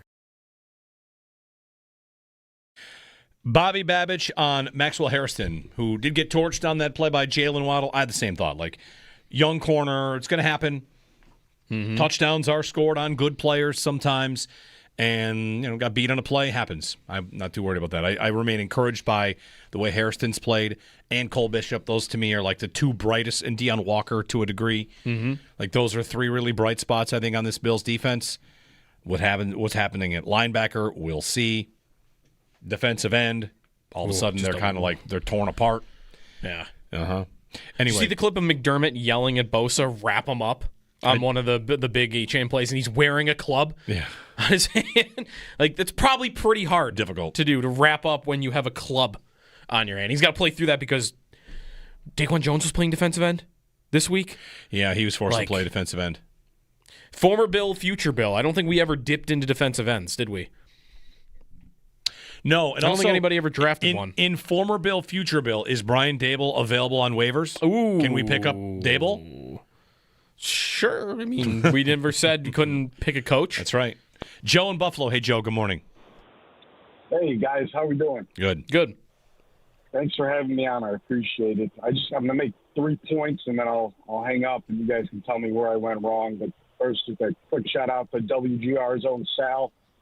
Cleveland Hill Connolly Cup finalist, 85. Legend never die, Sal.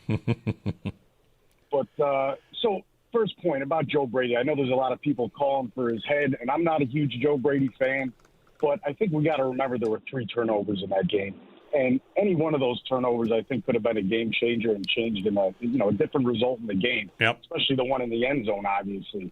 So, look, Joe Brady, I think that can be fixed. You got to get him in a room and say, look, if you have a 4th and 1, you're either letting Josh run it, you're letting Cook run it, or maybe Reggie Gilliam. But you're not throwing a bomb on 4th and 1. Well, that wasn't the call. That was definitely not the call. The call is to go to Cook and maybe Shavers second on that play. But, that was a desperation heave. So that definitely was not a Joe Brady play call.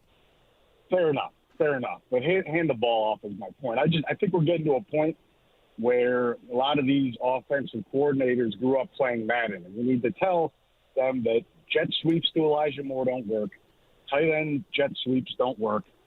And just, fix the problem. I think we can do that. I'm not a fan of firing our offensive coordinator midseason. I think it's a bad idea.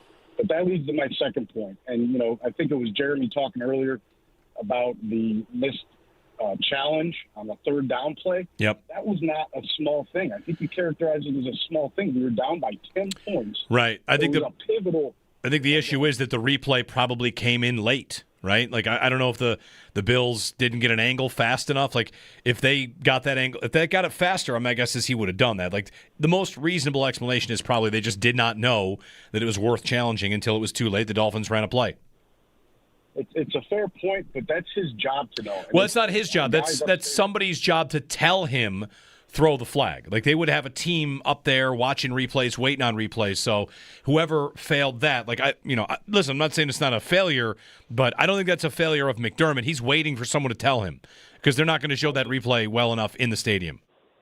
I just think it's happened too many times. And again, I don't want to lose McDermott during the season. He's been here a decade. We know him. We like him. We like what he's done for the organization. We even know his sunscreen regimen. But I don't think he's the guy that's going to get us through, unfortunately. And then my final point, and I'll hang up and I'll let you guys tell us, is, there's been a lot of talk about the window. We're heading into Josh Allen's, 8th, 9th year. I don't think the window's closed. I think the entire house is closed. We've missed it.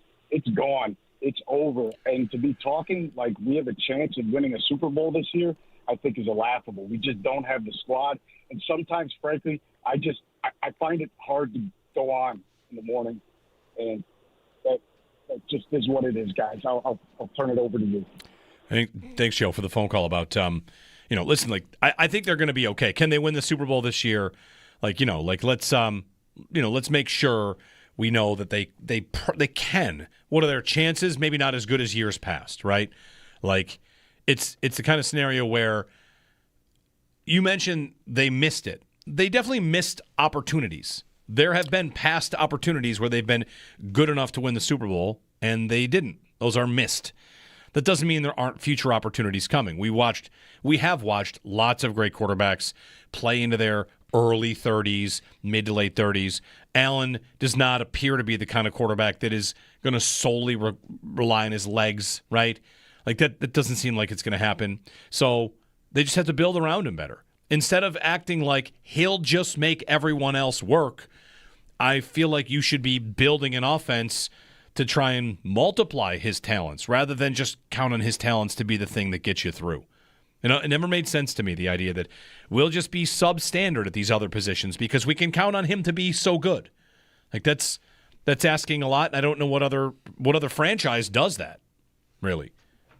So, anyway, thanks for the phone call, and, hang in there. I think the season's not over. And if the window was closed, you wouldn't have so many people upset at a 6-3 football team. The reason everyone has such a high standard and wants more from them right now is because the window is open.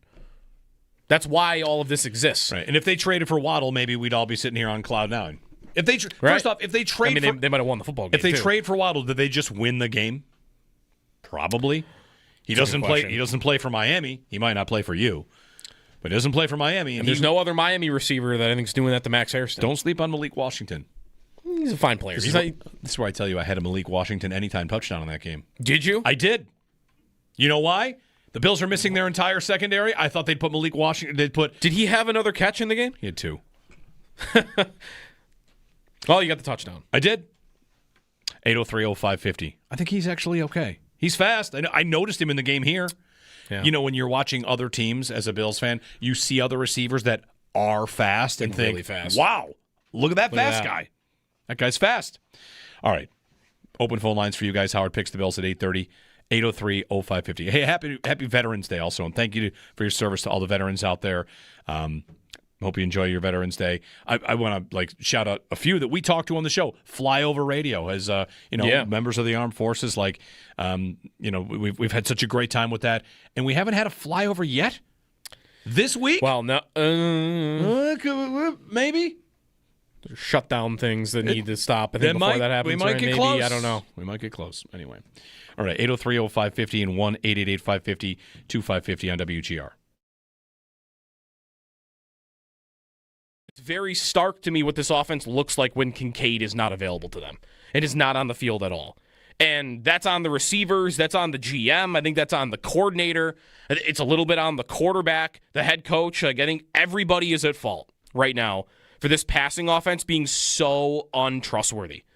And that's the word I'd want to use because that's how I feel Allen probably feels about it. All the screenshots or clips that you're seeing on social media are like, he might have had a guy here and he might have had a guy there. It doesn't matter. He doesn't trust any of them. What is he? He doesn't trust any of it right now. So if a guy's open for half a second, he's probably not pulling the trigger because he can't count on any of these guys on a consistent basis, other than Kincaid. I don't know who else he's supposed to look to. Kincaid and Shakir, who runs 2 yards. Right, and those aren't even real pass plays. Right. So it's like the one guy he might be able to trust doesn't run real pass plays.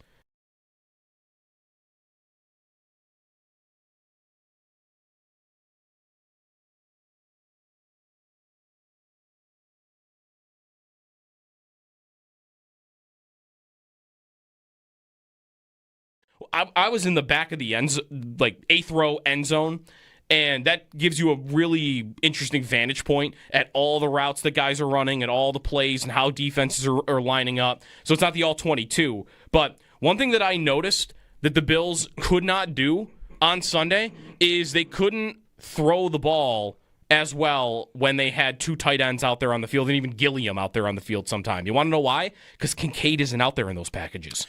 That's Knox and Hawes. Right. So what do the Dolphins do? You see it. They pack in. It's like, it's like the little leaguer that can't hit the ball past the infield. Like, everybody move in. That's what the defenses are doing when they see those 2 tight ends out there and no Kincaid. Right. And then Kincaid gets hurt, so they're able to do it all the time.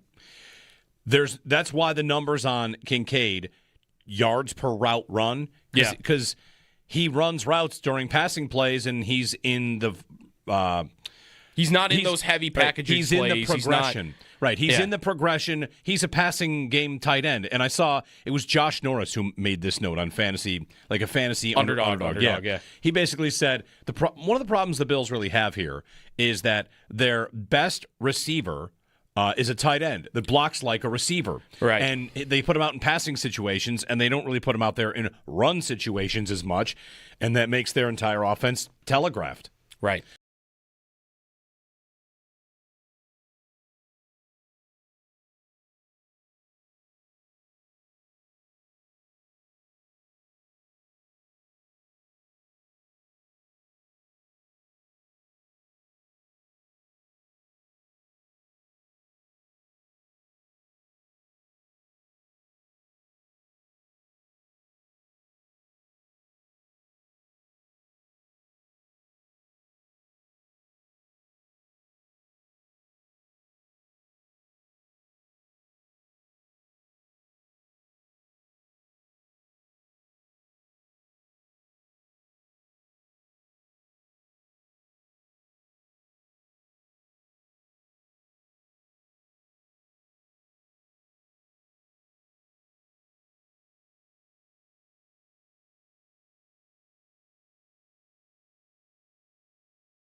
Bills head coach Sean McDermott with some injury updates yesterday. Landon Jackson, no timetable for his return. There was a report, though, that he injured his PCL and MCL, so it could be a long time for him.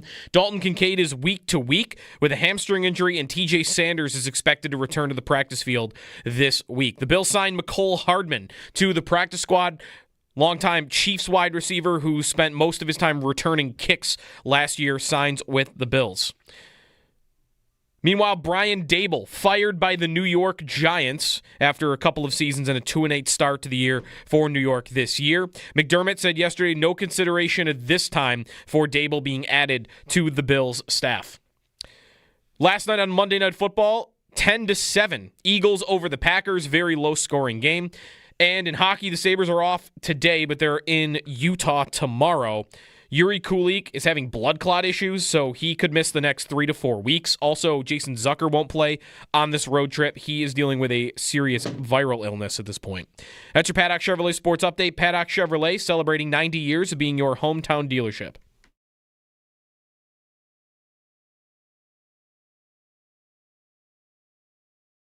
I think we've just got to be brutally honest with Sean McDermott here. It's not just Kansas City. Buffalo should never look like that, ever. Today was embarrassing. It should have been 14-0. I think the kicker missed an extra point. It was 13-0 before you even blinked. For whatever reason, the Bills match up because their pass rush is good. They treat that game in the regular season like the Super Bowl. They just look like the best team in the league when they play the Chiefs. Before and after, they look much more pedestrian. Today, though, I felt like it was one of the more embarrassing performances of the Allen, Sean McDermott little era here. It's Colin Cowherd and John Middlecoff on the Bills on their 3-and-out.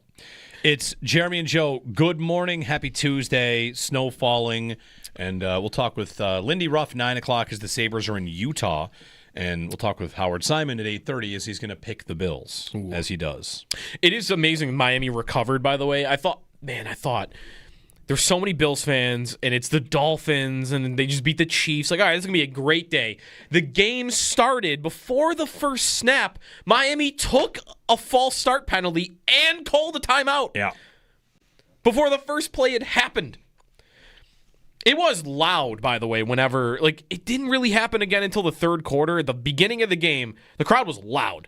For sure. Third quarter, the Bills started getting back in it. There was a 3rd and long. Maybe the Bills just scored a touchdown, and Tua looked like had to go to silent count. Mm-hmm.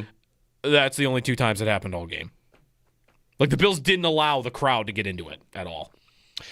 Be caller 5 to win a pair of tickets to Journey, the Final Frontier at the KeyBank Center, June 10th, courtesy of the Bowery Presents. Tickets go on sale this Friday at 10 a.m. Visit journeymusic.com for details. Call 2214-WGR. Caller 5 wins a pair of tickets to see the Final Frontier, Journey, the Final Frontier. 803-0550, 1-888-550-2550. The conversation, of course, about the offense primarily, mainly because the defense is so injured, right? Aren't we pretty much there? You've got so many pieces missing on the defense.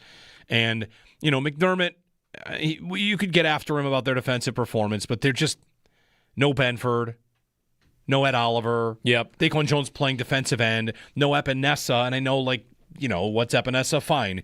He can play. And Landon Jackson goes in and he's hurt 2 plays in. You're playing half a team of defense against an offense that, they've got some players. What do they have? They have home run hitters. And what'd you get hit by? Home runs. Yeah. A Waddle home run and 2 Achane home runs. That's how they got you. So but their defense really... Their defense is bad. I always feel like the job of this defense, especially the way it's currently constructed, because it is not a top level defense, that their job is to give the offense every opportunity to win a football game. And what did they do in this game? They gave them opportunities to get back in it and win. Sure. They gave a lot. I mean, it was 16-0 with 4 minutes to go in the second quarter. And then Miami 4-play punt, 6-play punt, 6-play interception. Yep. You gave your offense 4 drives, down 2 scores, to try to climb back into it, and they couldn't do it. And one point I'd like to make about the interception Allen throws in the end zone, that's a 3rd down play. If that gets batted away, we get a 4th down play. And I don't know what happens on 4th down. If they kick a field goal, they probably go for it. They really probably go for it. And if they don't get it, again, that doesn't go in the ledger as a turnover, but it would go as a near 10-minute drive. It took forever. The game script has to go the Bills' way, or they really have to work against their own limitations. And that's kind of where, if we're looking forward, like, all right, what do they do from here? They have to become they got to become the Steelers. They got to become this team that really thinks the way to win is to run, which, by the way, they probably are that. But everybody knows that about them now. Everybody knows that. Everybody knows it. And to me, there's just like, of course, this zoom out issue of, wait a minute, you've become a team that needs to run in order to win with Josh Allen as your quarterback?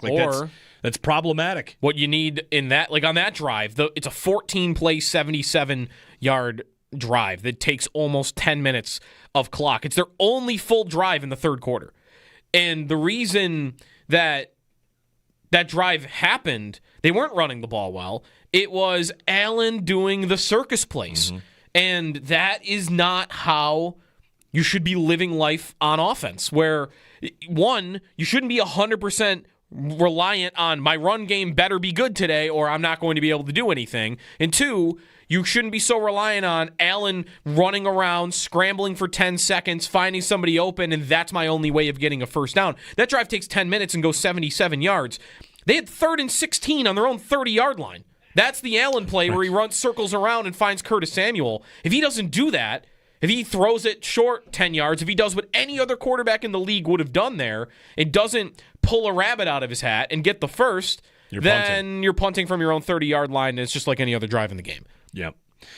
803-0550. We'll get more of your phone calls in. Bills and Bucs this weekend from Highmark Stadium, and Patriots play Thursday against the Jets, who are without Garrett Wilson now. Yeah, 12.5-point favorites I saw in New England in this game. Who's the home team? Probably New England. That's a big spread. Yeah, New England at home on Thursday. I mean, if they win, am I right? They'll be 2 full games up on the Bills. Yep. That'd be weird. They'd be 9-2 versus 6-3. Yep. 803-0550. Denny in Niagara Falls. Hey, Denny, good morning. Hey, guys, how you doing? Listen, Daboll is not going to come back here unless McDermott's fired. They would have made him the highest-paid offensive coordinator at that time, and they didn't. The bottom line is, McDermott, this game is a game of controlled anger, right? And McDermott doesn't show any of that. I know a lot of folks last year, Diggs actually, what do they call it, they considered him a malcontent. But the fact of the matter is, the guy was passionate. And no problems with Vrabel this year. He would have had no problems playing for, like, Sean Payton or Harbaugh or any one of those guys. They're missing that. But let's be honest. They had a chance to pick up Payton, Harbaugh, Ben Johnson, even Bieniemy, who knows Andy Reid way back in the day, and they didn't. And they're settling for what they have here. Daboll is not going to come back because McDermott doesn't want him looking over his shoulder. This team is the 2013 Carolina Panthers. They have a freak of nature quarterback just like Cam Newton, except that team made the Super Bowl, and Allen's 10 times better than Newton. It was, what do they call it? Bean was the assistant GM. McDermott was the defensive coordinator. Brady, believe it or not, went to William & Mary just like, what do they call it, McDermott. There's a lot of nepotism there. He's not going to, if they both get fired, they're going to get fired together. He's not getting rid of McDermott, so get that out of your head. And to be honest with you, his loyalty to McDermott, he's not going to bring in Daboll, who now has head coaching experience, all right, to sit there and look over his shoulder. He will never do that to him. So we can just count that at, even though he deserves to come back, it's not going to happen. And honestly, I think Allen has been held back because, like, he's got that little bit of flex in him, and he's adopted the personality of coach. We had plenty of opportunities to bring in other coaches that I think will be better. And just ask yourself this, and we'll end on this. Do you trust McDermott going up against either of the Harbaugh brothers? Because let's be honest, John's going to make the playoffs. Ravens are coming. They got a weak schedule the rest of the way. They're going to win their division. Against Sean Payton? Nope. Andy Reid? Nope. How about even Vrabel? Do you really, really think he's a better coach than Vrabel, X's and O's wise, in the playoffs? Not going to happen, guys. I'm sorry to say it. This window has been closed. Yeah. Well, so thanks. There's a few of those guys. John Harbaugh, maybe he loses in the playoffs all the time. Sean Payton. These are guys that won Super Bowls more than a decade ago that consistently in the playoffs recently are doing the same things you're probably mad at McDermott for. Yep. So I'm not worried about them. Reed, sure, I'll be with you. Vrabel, yeah, maybe. I don't know. I don't know. Daboll, the idea of him is enticing to most. Why? It went well here, and isn't everybody expecting he would come in and demand, like, okay, I have no use for Curtis Samuel. I have no use for these 3 tight end sets. I have no use for Elijah Moore. I need good separating receivers because that's what he had when he was here. Isn't that why he's really an exciting idea? He's probably because he's a philosophical change of the offense. He's an exciting idea because I'll speak for myself here. I constantly, to a fault, live in the 8-day window of the perfect game and 13 seconds. That's where I live. Once I saw that, I can't unsee that, and it might be unreasonable to want to achieve football perfection. Right. But I watched them no-punt the Patriots 2 times. Yeah. I watched them ascend to a level that they were not stoppable. And the only thing that actually stopped them, like people don't talk about this in the 13 seconds game, they ran it too much. But that's fine. They started running the ball in the second quarter and didn't go anywhere. Daboll didn't care about running the ball. Right now I got the Bills as the number 1 run-on first down team in football. Right. And I think that is a disaster of an idea. But that's who they are. And here's the other part of it is they kind of probably have to be that now.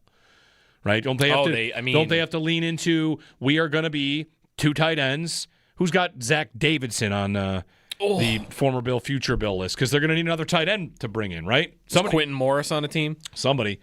They got to bring, I would think they're going to go to their 2 and 3 tight end sets. And well, maybe? Maybe not because Kincaid's hurt and they feel like they can't do that. Listen, the last time the offense looked this constipated 2 years ago, they did this through a firing.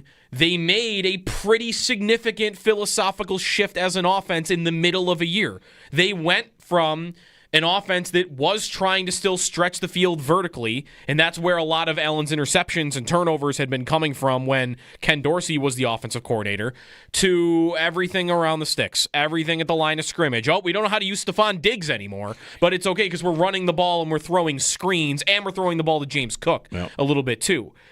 This would be kind of the same thing, but in a different direction. It's, we realize this isn't working. We need to do something different. What would that shift be? It would be, all right, we're going to run a bunch of 11 personnel now. All the time.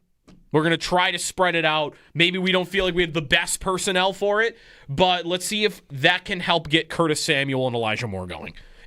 They're on the field all the time. They don't come in and out. They're just out there, and they're a part of the offense, and we are going to scheme routes for them instead of handing the ball off to them on a jet sweep or giving them a screen or some whatever that's 2 yards past the line of scrimmage.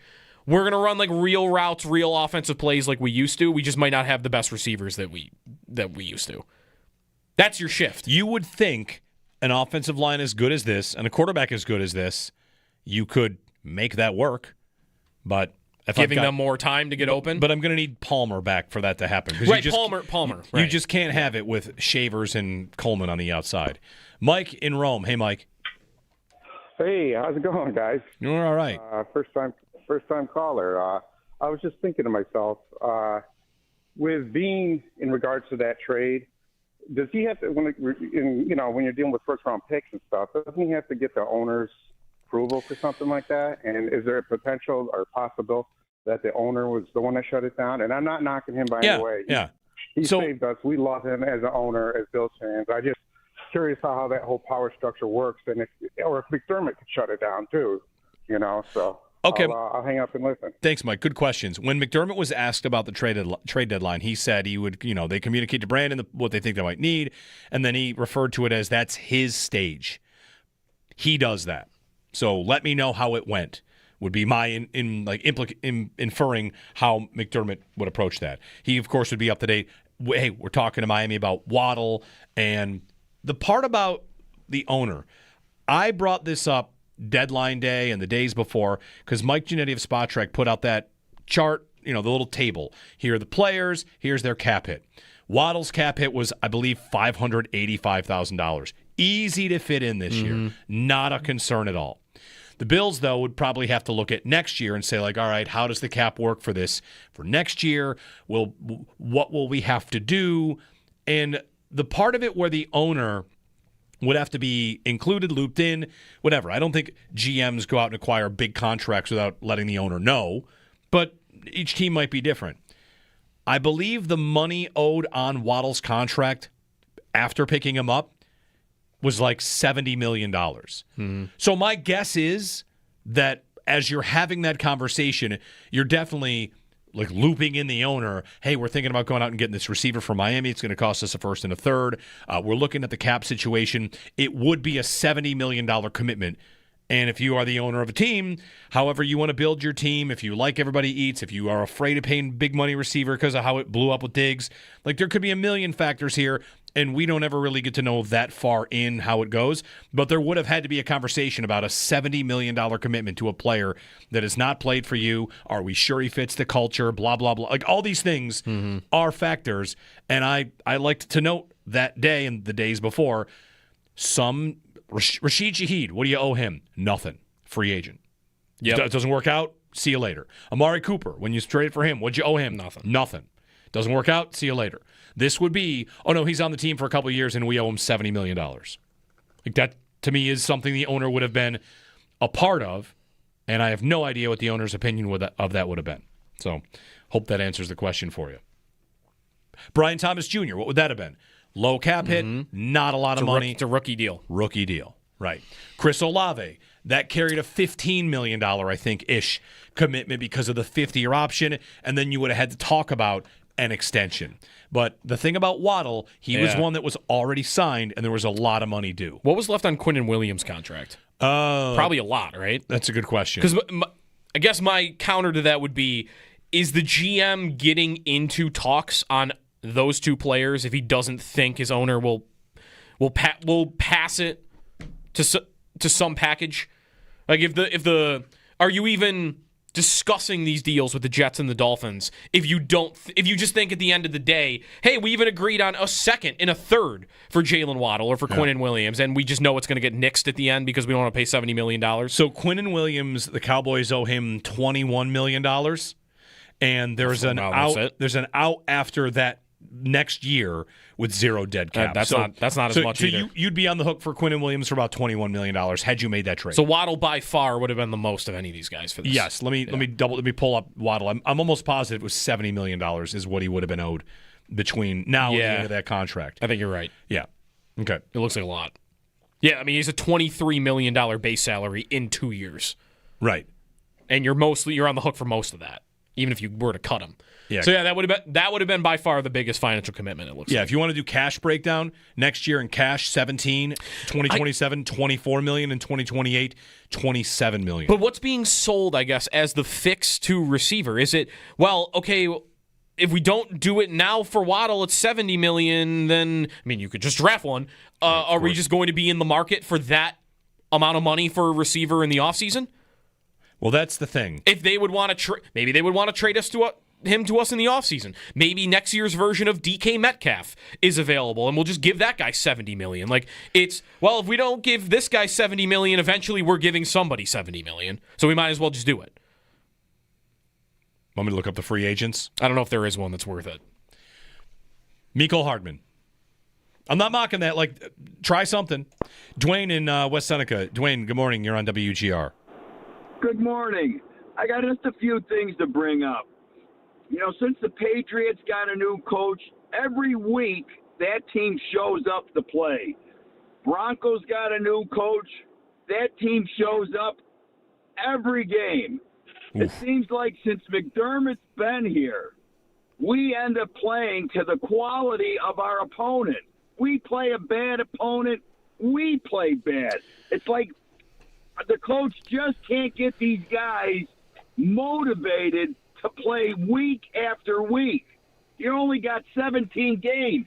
You can't get motivated for 17 times in a season. There's something wrong. And then the other comment I got is, I got a feeling, Kansas City eventually is going to snap out of the funk they're in. That last playoff spot could be between Buffalo and Kansas City. Who goes in? Just want to hear your... Thanks, Wayne. Yeah, a couple things. I don't think the idea the Bills play down to their competition holds up to the least bit of scrutiny. It's something that is said a lot and is not true. They're like the best team in point differential in the NFL in 5 years. They win more games than most teams. They often do not play down to their competition. Sometimes they lose. They lose an odd game. Sometimes they win in unimpressive fashion. The idea that the Broncos show up for every game, they just played one of the worst games you've ever seen in your life on Thursday. That was a bad football game. And they beat the Raiders. So listen, I get it. You can be frustrated, but I don't think they play down to their competition holds up to any scrutiny at all. If you look at the rest of the NFL, do they lose some games? Yeah. And are they imperfect? Yes. But what would Tampa be? What's the level of Tampa? You could lose to Tampa. That's a good team. Tampa, it's a good team. How'd the Bills do against the Jets? They blew them out. How'd the Bills do against the Dolphins in the previous matchup? They beat them by 10, They had a bad game against Miami this time. How'd they do against the Carolina Panthers? They beat them by 30. But I don't even attribute some of the closer games against the bad teams to motivation in the first place. Not at all. New Orleans is a closer game than you wanted it. Maybe even that Miami game, the first one is closer than you wanted it. And there have been a couple of those. I don't know how much credibility everybody is giving to those comments that the Bills players in the locker room said, which is that, I don't think we were ready to play and they wanted it more than us. I think that is what athletes say when they do not want to say that we're not as good as we think we are. We're not good enough. Yeah. They're never going to say we're not good enough. So their alternative is they wanted it more. They're not going to say we stink or, hey, our receivers aren't good enough. Like, what else are they going to tell you?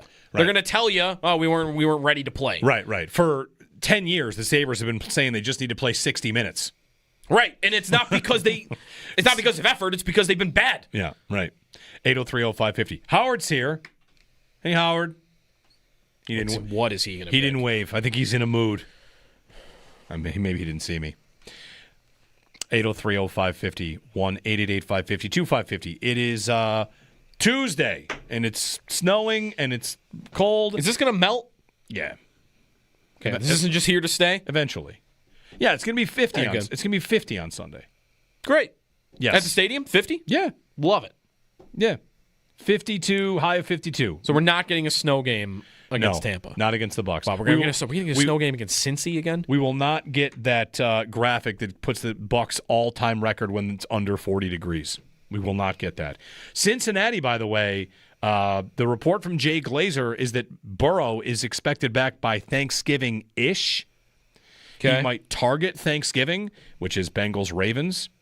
And the Bills play well after Thanksgiving, so you might get Joe Burrow in that game. It is amazing right now to look at the standings. I was looking because the guy said, maybe it's come down to the Chiefs and the Bills. The Bills are in the 6th spot right now. It is week 11, and who would have had before the year Kansas City, Baltimore, Cincinnati are all not in playoff spots. Right. And the Bills are in 6? The Bills are in 6. Yeah. 803-0550. Here comes Howard. He's going to pick the Bills. We'll see how mad he is coming up here on WGR.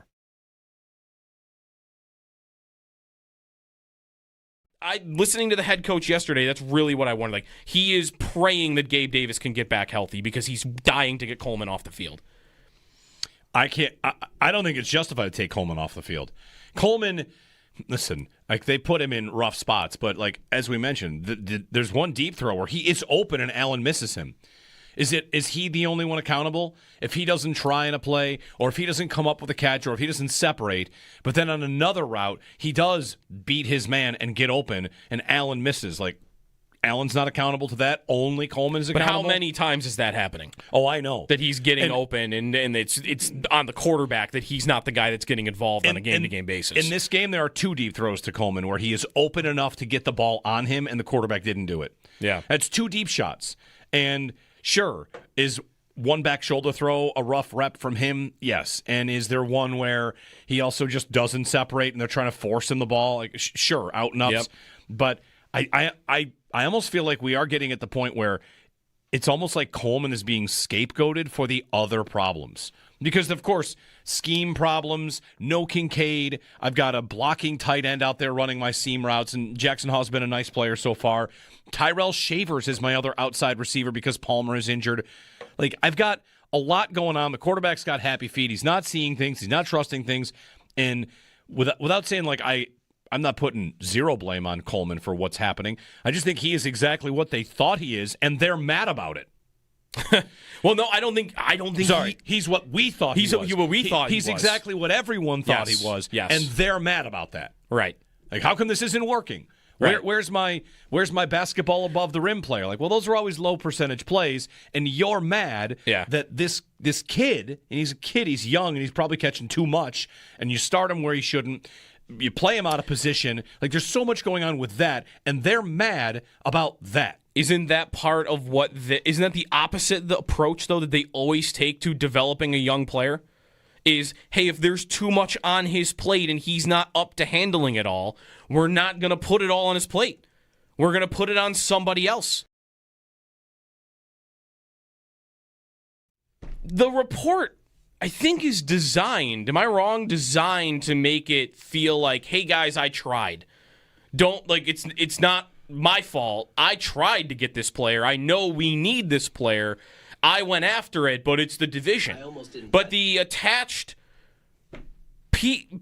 part that says that the Dolphins were willing to do it for a different year, first-round pick, totally neutralizes any thought that, oh, no, guys, I tried. It's, wait, they were willing to do it. Don't tell me about in the press conference last week, and this was reported too, like, well, it's just hard to get teams to work with you in the division. Like, wait a minute. No, they were willing to work with you. They had a price. They were willing to trade you Jalen Waddle. At least that's what it sounds like. That which GM was willing to do what is the other piece of this, right? Because Chris Greer gets fired in the beginning of that week. Who was willing to do what? But it never sounds like they were never not willing to do anything. So just what's the difference? 2026 first-round pick versus 2027 first-round pick. I'll give you my best explanation on the difference. The difference is the GM doesn't want to have a year where he's missing 2 picks. He wanted to be down 1 pick in each of 2 years. That's my best explanation for what the difference between the years would be. And if that's the answer, I get it would be uncomfortable to go into a draft with just a second and then a fourth, but that is not enough value lost to get rid of the thing you need most.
Injury updates from the Bills yesterday. No timetable on Landon Jackson. There was a report, though, it's a PCL and MCL injury for him, so that would be a while. Dalton Kincaid's week to week with a hamstring injury. TJ Sanders will return to practice this week. The Bills signing Mecole Hardman to the practice squad. Former Kansas City Chiefs wide receiver Brian Daboll fired by the New York Giants as head coach. McDermott said at this time, no consideration to Daboll being on the Bills staff. Last night on Monday Night Football, Eagles over the Packers 10-7. Those are your Paddock Chevrolet sports headlines. Paddock Chevrolet celebrating 90 years of being your hometown dealership.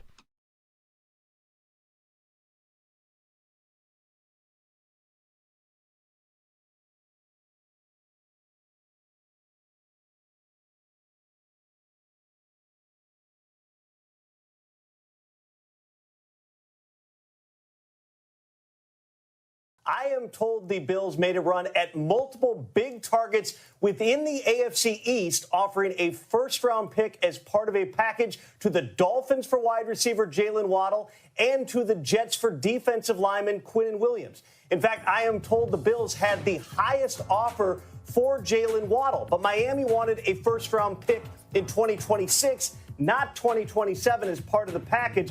Ultimately, Miami decided that the Bills' offer, which also included a third-round pick in 2026, was not enough to move their star wide receiver. Tom Pelissero with the report prior to Jalen Waddle's touchdown against the Bills because it came before the game. Hey, it's Jeremy and Joe. Howard's here. You walked in here. You walked in here with like the... I'm surly. You're like... I'm in a who bad is it? mood. Who's the... Not the Peanuts character. Is the one with the cloud over his head when it's raining all the time?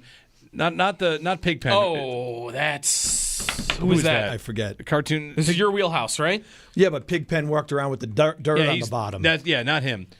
There was a. Are you sure that was Peanuts? It might not I don't be think Peanuts. it was Peanuts. It might be something else. Yeah. Kid with the storm cloud. That's you right now. I'm just not in a happy. Yeah, it's No. Pigpen. Yeah. No, it's not. It's not Pigpen. He lost to Miami. It's snowing. I mean, It is snowing. Come on. He was in Miami. He said moments ago he said he had a sunburn. Isn't that rude? Screw you. The nerve of this guy. I do have a sunburn. The whole right side of my body is burnt. Right He now. fell asleep. Go sit on a sanding. He fell sanding asleep eating a table Cobb salad on the beach. Yeah. Also, there were clouds, and I fell for the trick of like, oh, there's clouds. I'll be fine. today. Oh, I've done that. Still, yeah, you still get burned. Yep. So anyway, How we doing? You're here to pick the Bills. We always do this when they add a player, when they do something, you have to pick all over again. And of course, they added Mecole Hardman, so Yeah. That's why he's here. he's on the practice squad, which I think is a fine, Super Bowl. I think it's a fine idea.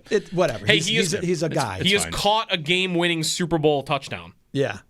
Well, There you go. I'm thinking this He was team's wide not open. going to the Super Bowl this year. How was yesterday's show, fellas? I don't know. Joe I wasn't here. I was flying back. It was. Oh, that's right. I saw you tweeted about that. Yeah. I think what right now, like this feels like the low point of the season because one, it's a loss to a bad team.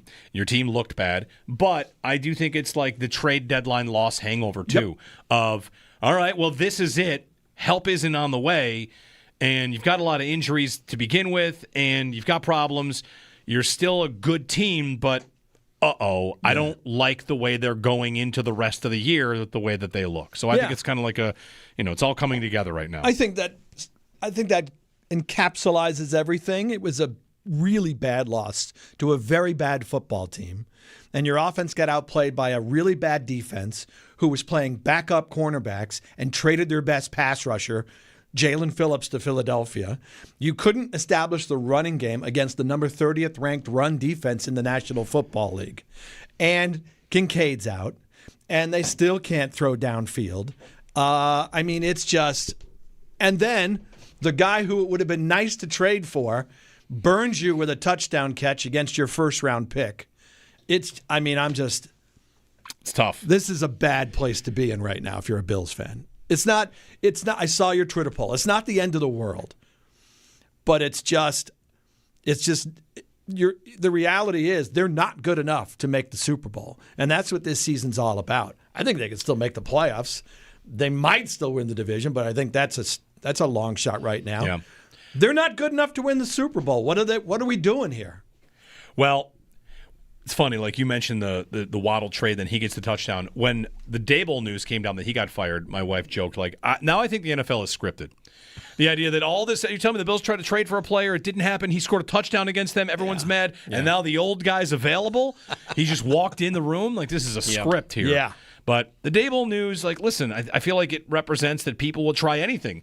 We fell in love with the idea of Rashid Shaheed for a solid month and a half because anything to help them get out of the mud offensively, and I saw you tweet about this, and how about the fact that they lead the league in runs on first down? They led the league in, I don't know about after this game, they were leading the league in percentage of runs going into the Miami game. If you look at the numbers, I should have brought my James Cook numbers. I didn't.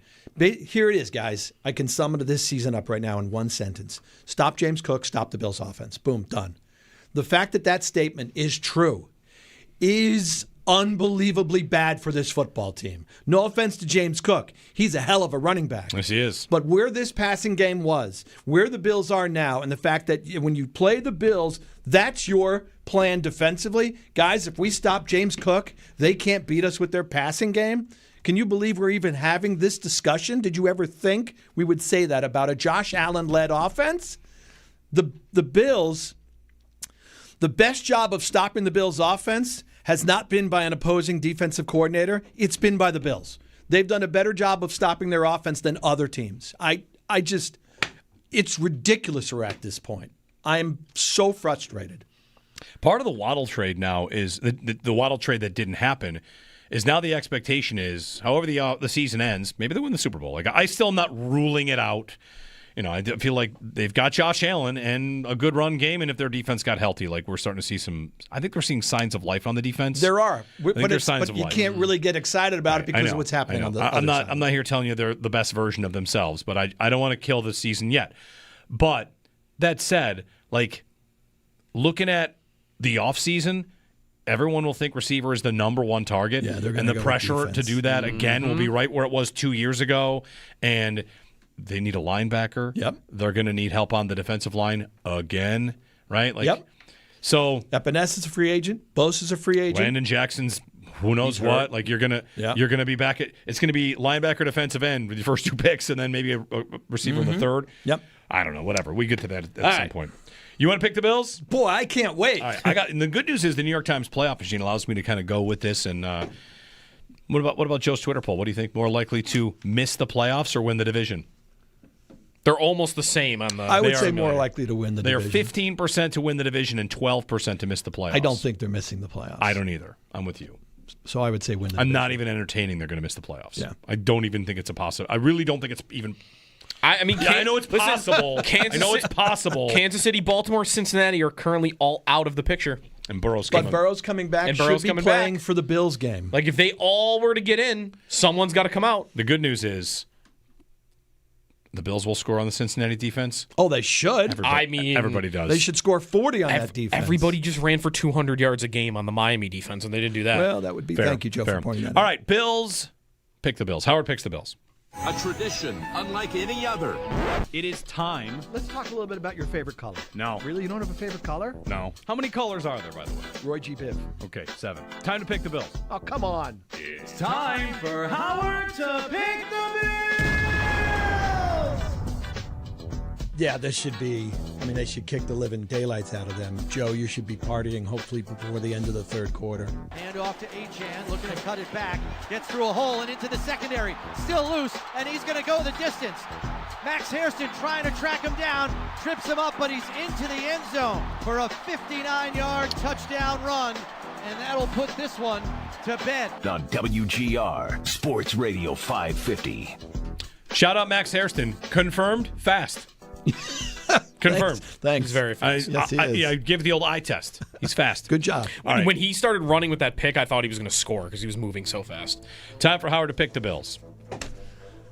He picked 13-4 last week. Oh, boy. I don't think that's going to happen. Yeah. Bills, Bucs. Sunday, 1 o'clock. Baker Mayfield.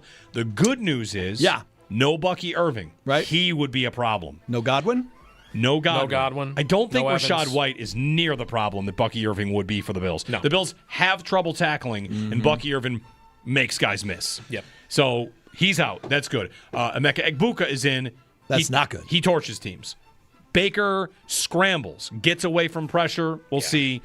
And the Bucs have a defense that, Todd Bowles coached a lot of defense. We'll see what he's up to. Bills, Bucs. I'm going to say this is going to be, I think the Bills have flaws, obviously, long-term flaws for the rest of the season, but I think this is going to be, I believe McDermott's going to be spitting fire this week at practice. I actually think they'll come out with their heads on straight, kind of a little bit of a nastiness like they had against Kansas City.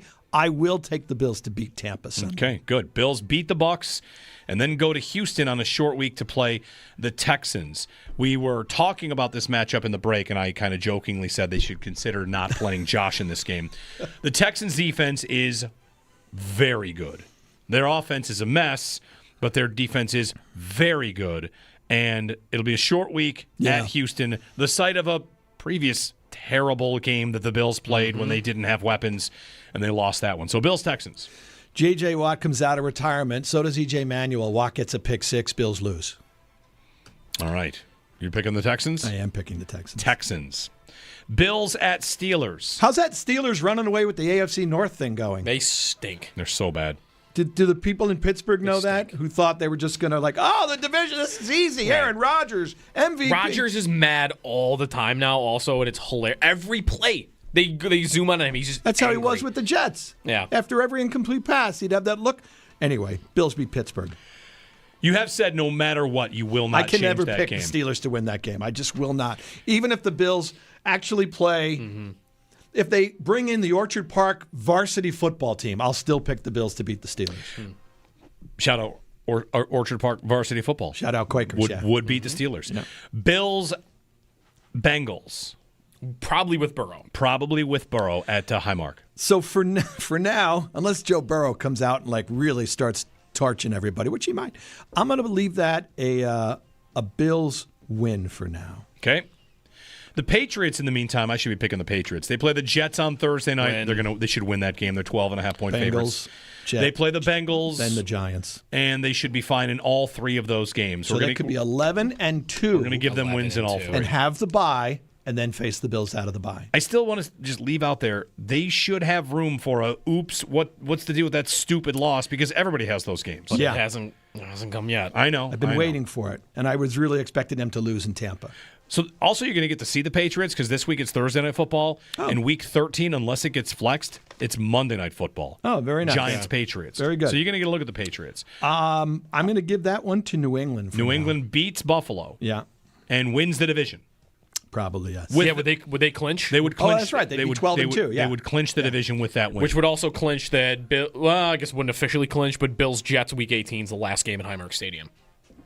That's right, because they'd be playing on the road. I shouldn't say they would clinch, but the New York Times playoff machine puts. I think the Bills at only 95-5 wild Well, the Bills card would have 4 losses. New England would have 2, and 12-2. Okay, I guess. Tiebreaker. Yeah, in theory, they could lose their final 3. Yeah, sure. They won't. And if they lose their final 3, they could lose tiebreaker because they lose a game to the Jets in there, which Baltimore, Jets, Miami are their final 3. It depends. All right, Bills, Browns. Bills at Bills home. Eagles. I think the Bills will win that game. I think the Eagles are just phonies right now. Total phonies. They have a good defense. Okay. Bills home. Jets. Red helmets.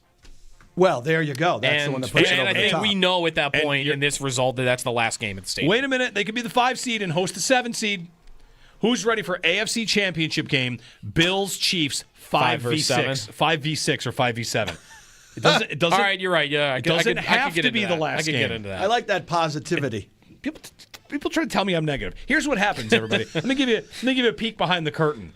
We talk on the radio and we give a take and it's like, here's what's wrong. And then Owen clips it from YouTube and sends it out and everybody sees it and everyone thinks all these guys do is complain. So wait a It's minute. like, wait, there are like 4 other hours of the show where we're talking about other context. So you're saying the media has twisted your words and taken it out of context. Yes. They're only or the picking out nature certain of things. social media is That's what, so funny. who you're That blaming. is so funny. Literally taking a clip out of the context of the show. No, it's fine. I spent 18 years with you. You're negative. I get it. It's how it works. They have problems. I don't think the season's over. I don't think the Super Bowl is impossible. I don't think it's over either, Jeremy. I think they've got a battle ahead of them, and I also think that if they don't win the division, that is a smelling salt shot to you do not have a birthright to the AFC East. Mm-hmm. You are not anymore to consider yourself right on the level with Kansas City. Mm-hmm. Like you're not allowed to do that. I'm sure there was a little bit of that going on because you didn't think Miami was going to be good. You didn't think the Jets. I thought New England would be improved for a few reasons. Vrabel, May, to name a couple. But I didn't think they'd be 8-2 this season either. Yeah. So I'm sure there was a little bit of that, hey, it's still ours to lose. Not somebody else is going to beat us out. There is still the schedule point's going to be with them all year, though. I saw Aaron Schatz yesterday say that they are only the second team that they've ever measured on their DVOA. You're about New England here? That's in the negative and 8-2. Yeah. And that's because their schedule is so easy. Look, May didn't play that well the other day against Tampa, but he hits Boy, if he didn't play well against Tampa, then I'm worried about this week. He hit like 2 or 3 big plays. What are those?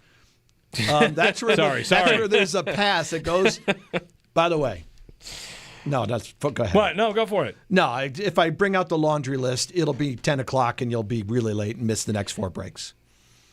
You had something else about the game to complain about? I would just like the Bills to throw the ball to Khalil Shakir beyond the line of scrimmage at some point. He's their best wide receiver, and yet they're constantly throwing to him at or behind the line of scrimmage. He's their best wide receiver. Make some plays with him. What happened to Shakir in the middle of the field with yards after catch? And Kincaid's out. Yeah. Without Kincaid, Where are you going for passes downfield in this offense? Kincaid's been the guy. But Shakir has to be involved in something other than screens. 803-0550. Thank you, sir. Yeah, whatever. All right.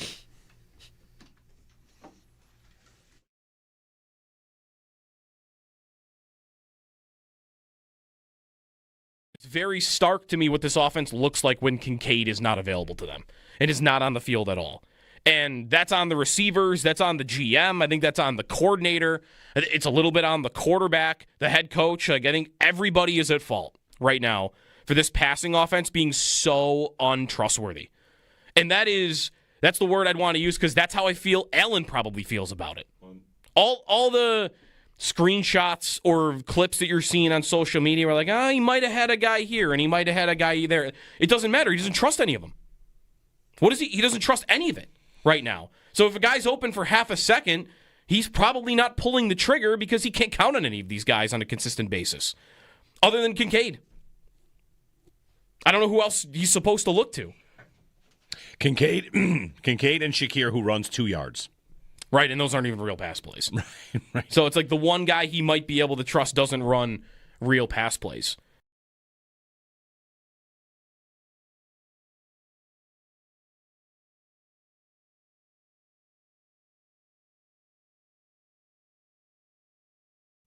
The report, I think, is designed, am I wrong? Designed to make it feel like, hey guys, I tried. It's not my fault. I tried to get this player. I know we need this player. I went after it, but it's the division. But the attached part that says that the Dolphins were willing to do it for a different year, first-round pick, totally neutralizes any thought that, oh, no, guys, I tried. It's, wait, they were willing to do it. Don't tell me about in the press conference last week, and this was reported too, well, it's just hard to get teams to work with you in the division. Wait a minute. No, they were willing to work with you. They had a price. They were willing to trade you Jalen Waddle. At least that's what it sounds like. That which GM was willing to do what is the other piece of this, right? Because Chris Greer gets fired in the beginning of that week. Who was willing to do what? But it never sounds like they were never not willing to do anything. So just what's the difference? 2026 first-round pick versus 2027 first-round pick. I'll give you my best explanation on the difference. The difference is the GM doesn't want to have a year where he's missing 2 picks.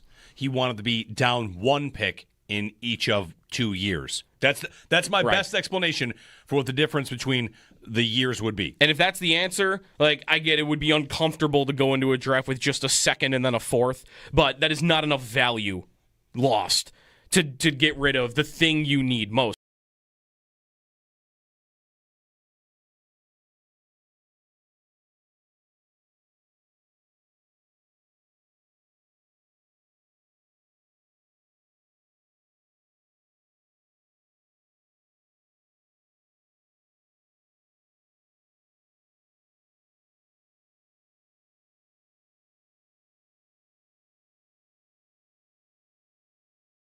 There was the 4th and 1 on the first drive, but they were really, what were they on? They were backed up on their own. They were inside their own 40, but for 34. If you want to do that, the Ben Baldwin charts said that was a strong go for it. 4th and 1, go for it.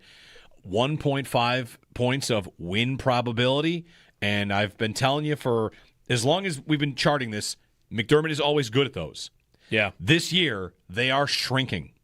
They are shrinking backwards. They have been more conservative, and here's one more stat for you on how conservative they are as an offense. Mm-hmm. They are, and this is predictability, pass rate on first down. Yeah. The Bills are 32nd in the NFL. I mean, it's ridiculous. 32nd in the NFL in pass rate on first down. Yep. So if you can stop their run, now they're in 2nd and long. Yep. That's a passing down for them. And now you're in 3rd and long if there's an incompletion. That's a passing down. Here comes the blitz. First down run rate being number 1 is tough. That's tough to read.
All right, it's a phone line Tuesday. Give us a ring if you'd like to. 803-0550 and 1-888-550-2550. One stat for you on the Bucs. Howard just mentioned Drake May did not have a very good day against the Bucs. The Bucs defense dropped 8 into coverage on 7 dropbacks against the Patriots. Just dropping 8 and rushing 3. The most the Bucs had done that since 2022 against Kansas City. I think it's like a big sign of respect, right? Yeah. May went 3 for 7 for 26 yards. Only one successful play against dropping 8 in coverage.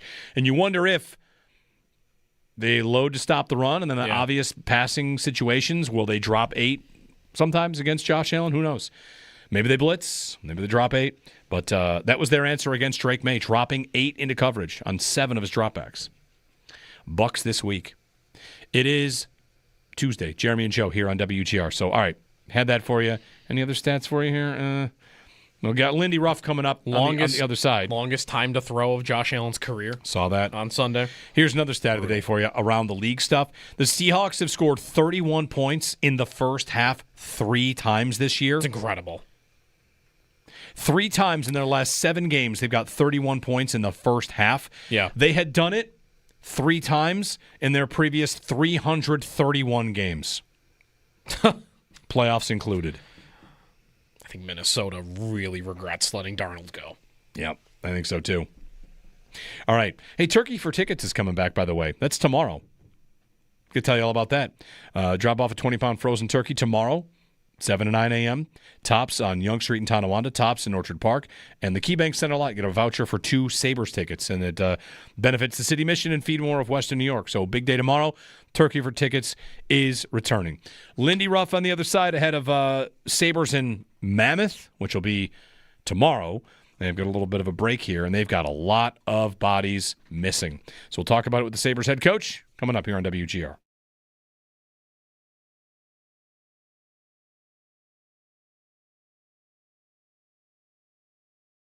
Quickly on my thing from yesterday that I feel like applies to today.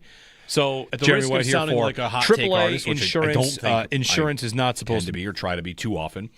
Yesterday, I just kind of pointed out, like watching the Bills and the Patriots go in their different directions, and watching what Diggs did for the Bills when he came here, and what Diggs is doing for New England now. Forget about how it fizzles or fireworks and explodes. Fine. He is, as maybe the kids like to say, a lot of people like to say, he's a dog. And he gives the impression of a person that will step over your body to beat you, right? Like he's gonna do whatever it takes to win. Yep. And I watched on Sunday as Diggs gave a pregame speech, fiery pregame speech, made a 4th and 1 touchdown catch as time expired in the end of the first half. Big, huge play for them. Yep. Caught the onside kick. He got smoked on the onside kick. Absolutely. Yeah. And then after the game, Trevion Henderson credited Diggs for a couple of his runs. Not that like he made the play happen, but he said, he's hard on me. And I kind of had the thought, like, you know what? The Bills might need some more voices in their room that are hard on each other, because they certainly give this impression that everybody is just always in a good mood. There's no pressure. Everybody's feeling great. Everybody eats. And it occurred to me when Brian Daboll got fired that that's the same energy. Like Brian Daboll, don't we all know he and McDermott clashed at times? Don't we all know that Daboll can get loose with anger? He loses his mind. We saw him lose it on Allen on the sidelines a couple times, right, on TV, let alone maybe what we didn't see. Right. So, and we kind of know about Daboll, so he can get that upset at Allen, and they can push back and forth on each other that much where Allen still loves him, and Daboll talks about him like, I love him like a son. Like, that to me is a special kind of relationship, and if you are someone that wanted the Bills or want the Bills to kind of pursue that after the year, I think it is totally reasonable to bring him in on staff to do that.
Couple injury updates for the Bills yesterday. Dalton Kincaid is week to week with a hamstring injury. Landon Jackson is going to be out a while. He's got MCL and PCL injuries. No official timetable from Sean McDermott yesterday. And TJ Sanders will return to practice this week. The Bills signing Mecole Hardman to their practice squad. Former Chiefs wide receiver Brian Daboll fired by the New York Giants as head coach. He is available. McDermott saying yesterday that no consideration at this time to Daboll being added to the Bills staff.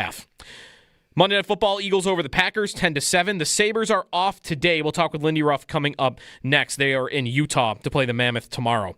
That's your Paddock Chevrolet Sports Update. Paddock Chevrolet celebrating 90 years of being your hometown dealership.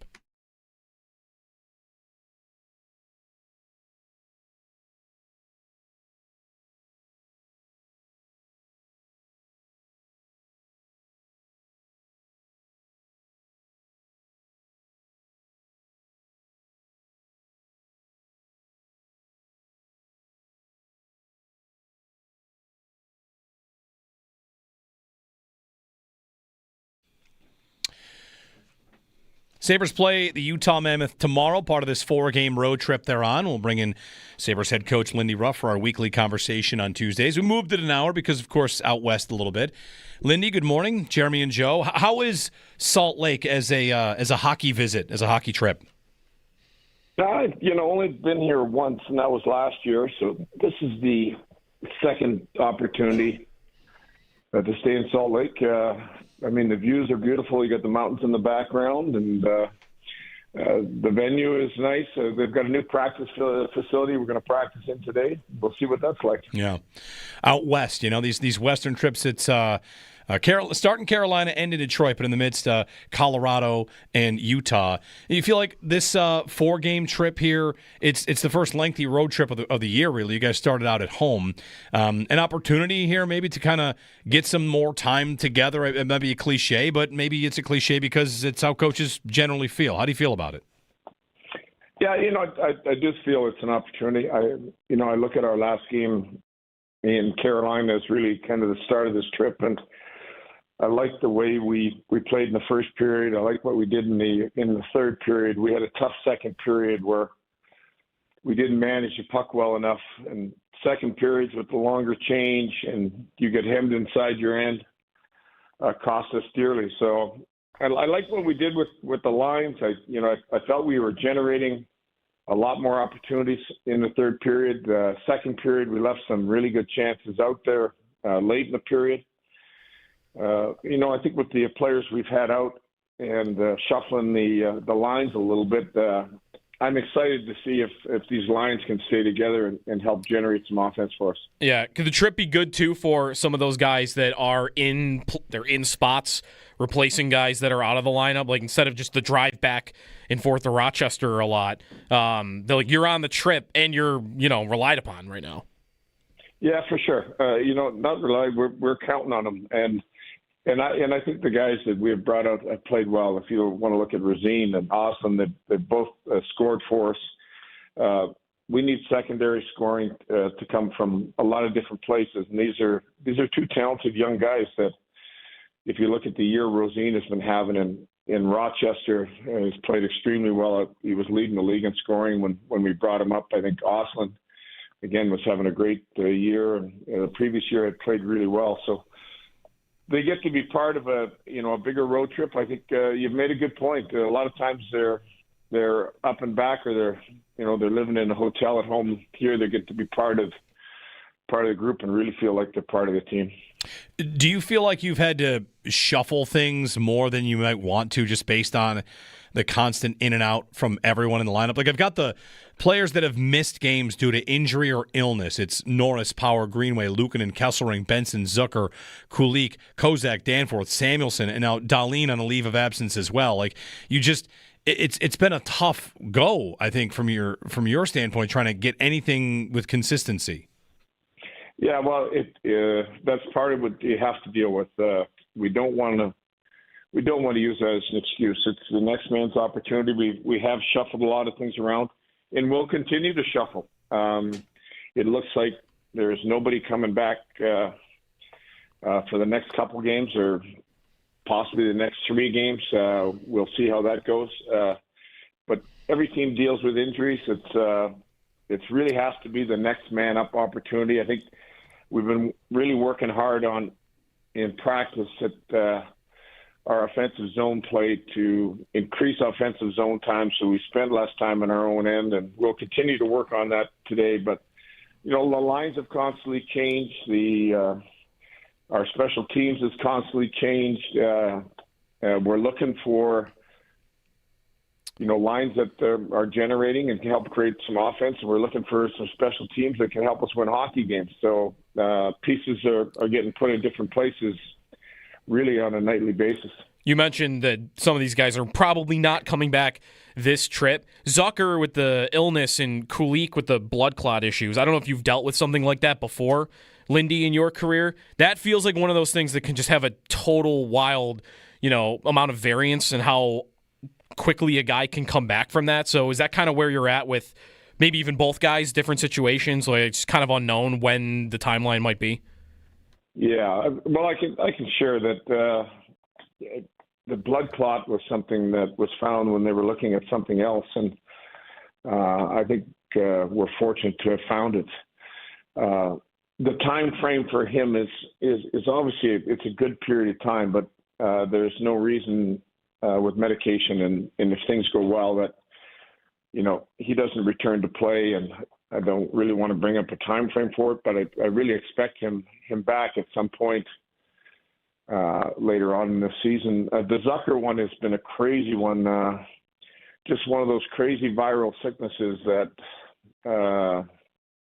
one of our coaches had a conversation with him yesterday, and he hasn't had any solid food, I don't think, for 9 days, and has gone through every type of test, and it obviously weight-wise, I think he's down a considerable amount of weight, and when he does start feeling better, it's going to take a real good period of time to get him back and up and running. So two crazy situations that you just don't expect that you have to deal with. Lindy Ruff with us on the Wester Hotline. Dahlin stepping away, obviously understandable personal matter that he is stepping away to. So filling in for him, Lindy, it's tough, right? He's one of the best defensemen in the world. How much would you say Owen Power is up to him to fill in to a job like that or to a role where he's kind of the lead guy on a blue line, or do you just kind of treat it where everybody's balancing through it? Yeah, I think we're asking Owen to be, we're using him or Byram on the power play, but I think Owen is the guy that we're looking to.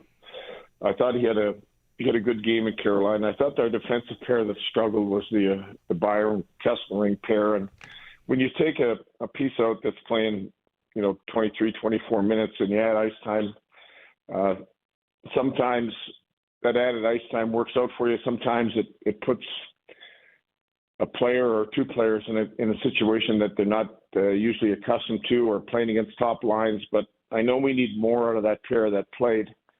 But in the absence of Dahlin, I think Power is the guy that stepped up inside that game, and we're going to need him to step up inside these next few games coming up.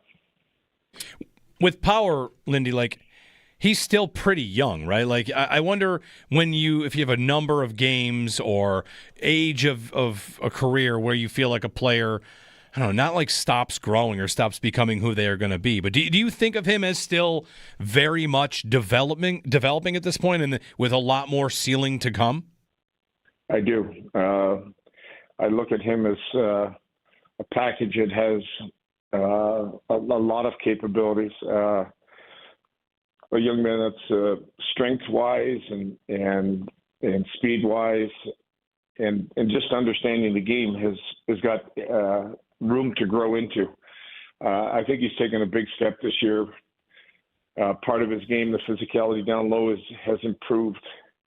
I think the way he jumped into the play the other night, the opportunities that he was in on, he scored the goal, he was in on another opportunity.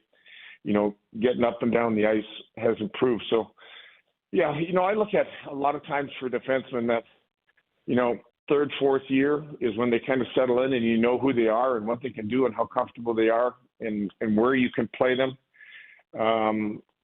but you can't teach size. He's got size, and he's improving in a lot of areas. And I think the capabilities are there to be an elite defenseman. This being his 5th season, as you say, like how long it takes you to settle in. Do you in your experience have is it a year and age where like you feel like you fully know what someone is capable of? Oh boy, that is a tough one because there's outliers to everything that you believe in. There's some young defensemen, and I haven't spent a lot of time looking at them, but the young defenseman that's playing in Long Island right now that can step in at that age. Yeah, Schaefer's. He's apparently been amazing, right? Like, it's been amazing. So he stepped in. He looks awful comfortable at that age. So I think there's different scenarios. I mean, I'll share this when Phil Housley came to Buffalo, and I looked at him and I thought, holy crap, Phil, you look like you're 12 years old. and he stepped in and played unbelievable. So I think it's a different scenario for different players, but I think the common is in that 3 or 4 year range. So, I mean, that's my opinion. Right, the outliers. If I go was Brian Campbell one of these where like he didn't maybe even do this until like 26, 27 in his career? There you go. There's the other side of it. And did he take off once he got to that point? I still remember sharing, stories with Brian, and when he came up, and I hated the way he always kept 2 hands on his stick, and he was defending the rush. And one day I think I taped a 3 or 4 pound weight to a stick, and I said, "Here, just drag this around." But he took off at that point. There's a great example of somebody that took off in years that you would have expected would have happened sooner. Yeah. Sabres head coach Lindy Ruff ahead of Utah tomorrow night. The goaltending, Lindy, I think you said this at practice, maybe that Ellis could see a game here. How's it, I don't know, is his attitude, how has he been kind of not being a part of the rotation, which I'm sure can be tough for a guy, especially someone who's trying to get, his NHL career rolling? I think it's a situation that's not comfortable for anybody. It's not comfortable for myself as a coach. It's not comfortable for the 3 goaltenders. But I will say this, that the 3 guys have handled this very well. And the attitudes have been unbelievable. I think that they all understand they got to step in. When they do step in, they have to play well. And I think, I think Ellis would have had another opportunity if it wasn't for the situation in Toronto because of how well he played in that previous game. So, what I said yesterday, he's going to play on this trip. I think he's earned that right to play on this trip, but his attitude and his work ethic has been tremendous. Sabres head coach Lindy Ruff. Sabres in Mammoth, part of this road trip, continues tomorrow. Lindy, thanks for the time, and best of luck tomorrow night. Thanks, gentlemen. Sabres checking the standings. Like, they have had a couple days off here, so the league has Everything's played. Still very packed. Yeah, the league, it's been packed from the spot they're in, 14 points, to the playoffs is 18 points, but they have a game in hand on a couple teams. It's starting to pull apart a little bit more. But a little bit. But they need results. Boston's on a 6-game win streak just out of nowhere. Teams that are supposed to be terrible. I still think that'll come back. Okay. But it's the Bruins, and it's been every year that I've said that. And I think one year it was correct because last year they actually were terrible. The top 3 in the Atlantic right now is Montreal, Boston, Ottawa. Who had that at the beginning of the year? And Florida is feeling those injuries. Yes, they are. So, the teams you got to climb over, it's funny, who do you want to take a spot from? Boston, they should come back. Philly, they probably should come back.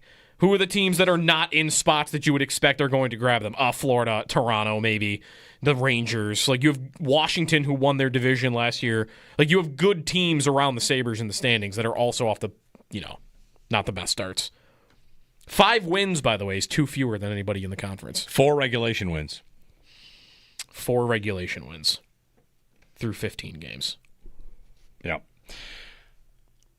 1 month in and they're in last, and it's not as angry as maybe you would expect, but it's because everyone knows half the lineup's missing. That's a part of it. We haven't really seen the team on the ice together, the whole thing. Yeah. We might not. If Kulik misses a couple months and Norris might not play ever again, I don't know. He's practicing, right? Kesselring didn't start the year. I don't know if we will get a chance to see the whole thing together.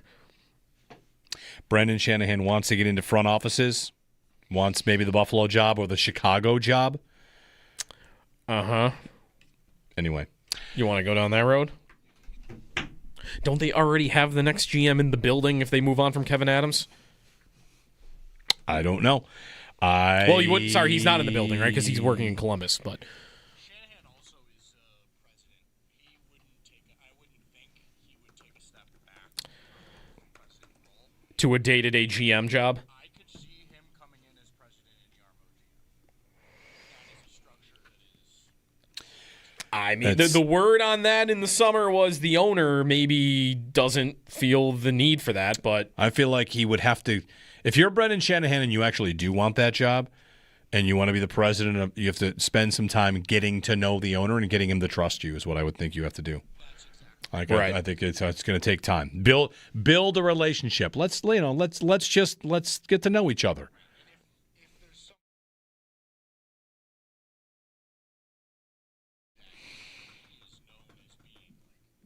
A salesman? Yeah.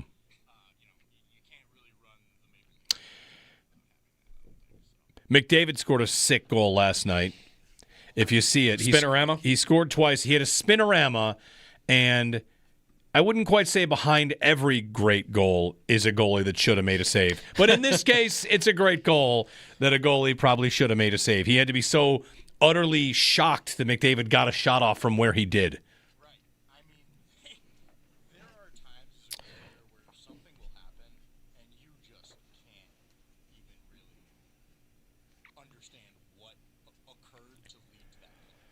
So you're just thinking, like, how the puck's in the net. What I'm so used to, goaltending is such a, it's almost muscle memory 95% of the time. You're not processing what's happening.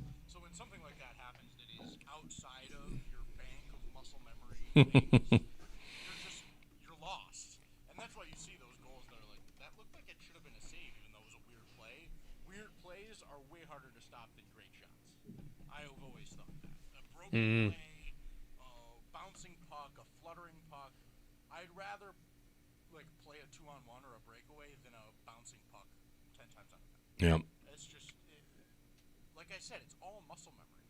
Everything you do in the net is just, I've done this before, this is what this looks like, all right, I'm there. It's all it is. And then once you break that mold and you get into trouble, that's when you get in, that's why Hasek was so great, I think a lot of the time, was he, in that moment, knew how to just get something in front of the puck. And that's a skill that some guys have. While we're on hockey, did you see the Ryan O'Reilly saga from the last week? I don't think I did. You did not? No. Interesting. So it's very much along the lines of him saying he lost his love for the game here and got ostracized for that. Yeah. He got a lot of criticism, I guess, in Nashville because he, after a game, he had a bad game, I guess. He said, for myself, number one center, I turn the puck over everywhere. Can't make a 6-foot pass to save my life. He said, I've really only had one good season in my career. All right, buddy. I've really only had one good year in my career, is what he said. Sure.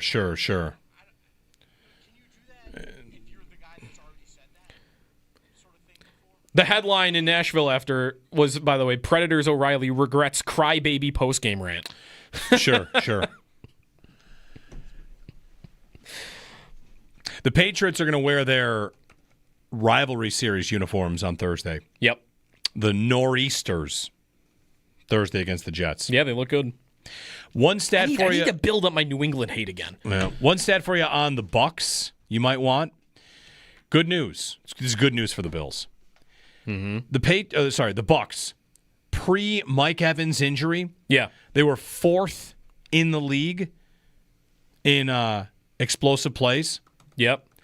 Post Mike Evans injury, they are 29th in the league in explosive plays. Really? Yes. It's a big loss, Mike Evans. Now, wait a minute. He got injured in his return, though, so that's only the first 3 games of the year? Because he played the first 3, got hurt, came back. He got hurt in the game he came back in. Okay, well, then I think it's just before the second injury? Sure. Okay. 37 explosive plays. Gotcha. Before, 6 a game, and post Mike Evans injury, it's 4 per game. So they're down. 803-0550 to join us, and 1-888-550-2550. Jeremy and Joe, happy Tuesday. We'll watch the Patriots play. And have you clicked any NFL power rankings? No, I've kind of been out on the power rankings this year. But here's what we got. It's a competition of who can drop the Bills the lowest. Ooh. Someone's going to have them like 13th. Pro Football Talk has them 12th. Okay. The Athletic, I had them at I see them at 11th.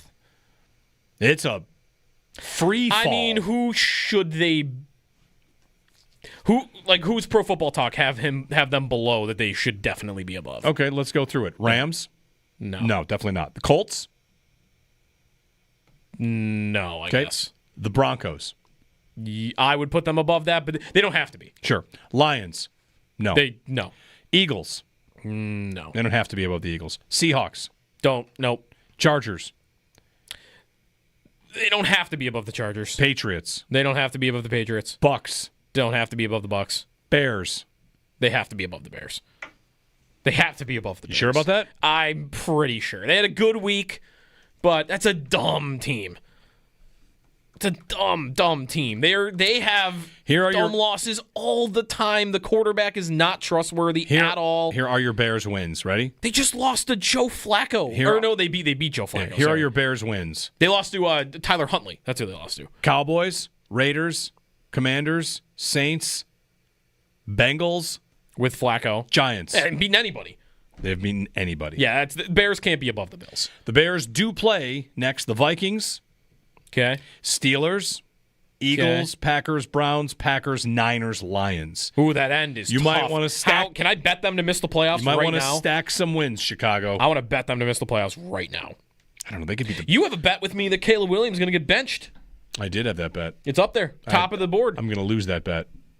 You are going to lose that bet. Yes, he's not getting benched this year. $10. Yeah, you want to give you it now? Buy out for $9 right now. All right, I'll give you a buyout. I'm going to Venmo you $9 right now. $9. Speaking of, can't wait till he gets benched. Quarterbacks being benched. Was anyone else supremely relieved when they took Josh Allen out of that game? Yes. I thought it maybe should have happened the drive before. Like, let's accept this game is over. Get him out. He took a season-high 7 hits in this game. That is another thing. He didn't take 7 hits against Atlanta? It is another thing about like the current build and what's happening. Forget about EPA per play. Your quarterback is getting lit up. Yep. Anyway, we'll get a break in and get more of your phone calls. 803-0550 and 1-888-550-2550. And what else do we have for you coming up on the other side? I'll get you something about... we got the McDermott. He said at this point, how much should we hinge on no Brian Daboll at this point? Versus Turkey for tickets. I mentioned that to you. Gave you the Matthew Stafford stat. Gave you a bunch of stuff. What I got to catch up on? Got some Gabe Davis talking today a little bit later. Gabe Davis. Earlier. I got Gabe Davis fever. Well, listen, I don't like it. Landon Jackson's about to go on IR. Yeah. Who's taking that roster spot? Gabe Davis. And then Mecole Hardman takes the practice squad spot? Yeah. That's where I'm at. It's time. It's Gabe time. It's Gabe time. It's Gabe time. Big game Gabe. Here we go. Against the Bucs. 803-0550. Join us if you'd like to. It's Jeremy and Joe on WGR. There was the 4th and 1 on the first drive, but they were really... What were they on? They were backed up on their own... They were inside their own 40, but for 34. If you want to do that, the Ben Baldwin charts said that was a strong go for it. 4th and 1, go for it. 1.5 points of win probability, and I've been telling you for as long as we've been charting this, McDermott is always good at those. Yeah. This year, they are shrinking. They are shrinking backwards. They have been more conservative, and here's one more stat for you. on how conservative they are as an offense. They are, and this is predictability, pass rate on first down. Yeah. The Bills are 32nd in the NFL. I mean, it's ridiculous. 32nd in the NFL in pass rate on first down. Yep. So if you can stop their run, now they're in second and long. Yep. That's a passing down for them. And now you're in third and long if there's an incompletion. That's a passing down. Here comes the blitz. Like, first down run rate being number one is tough. That's tough to read.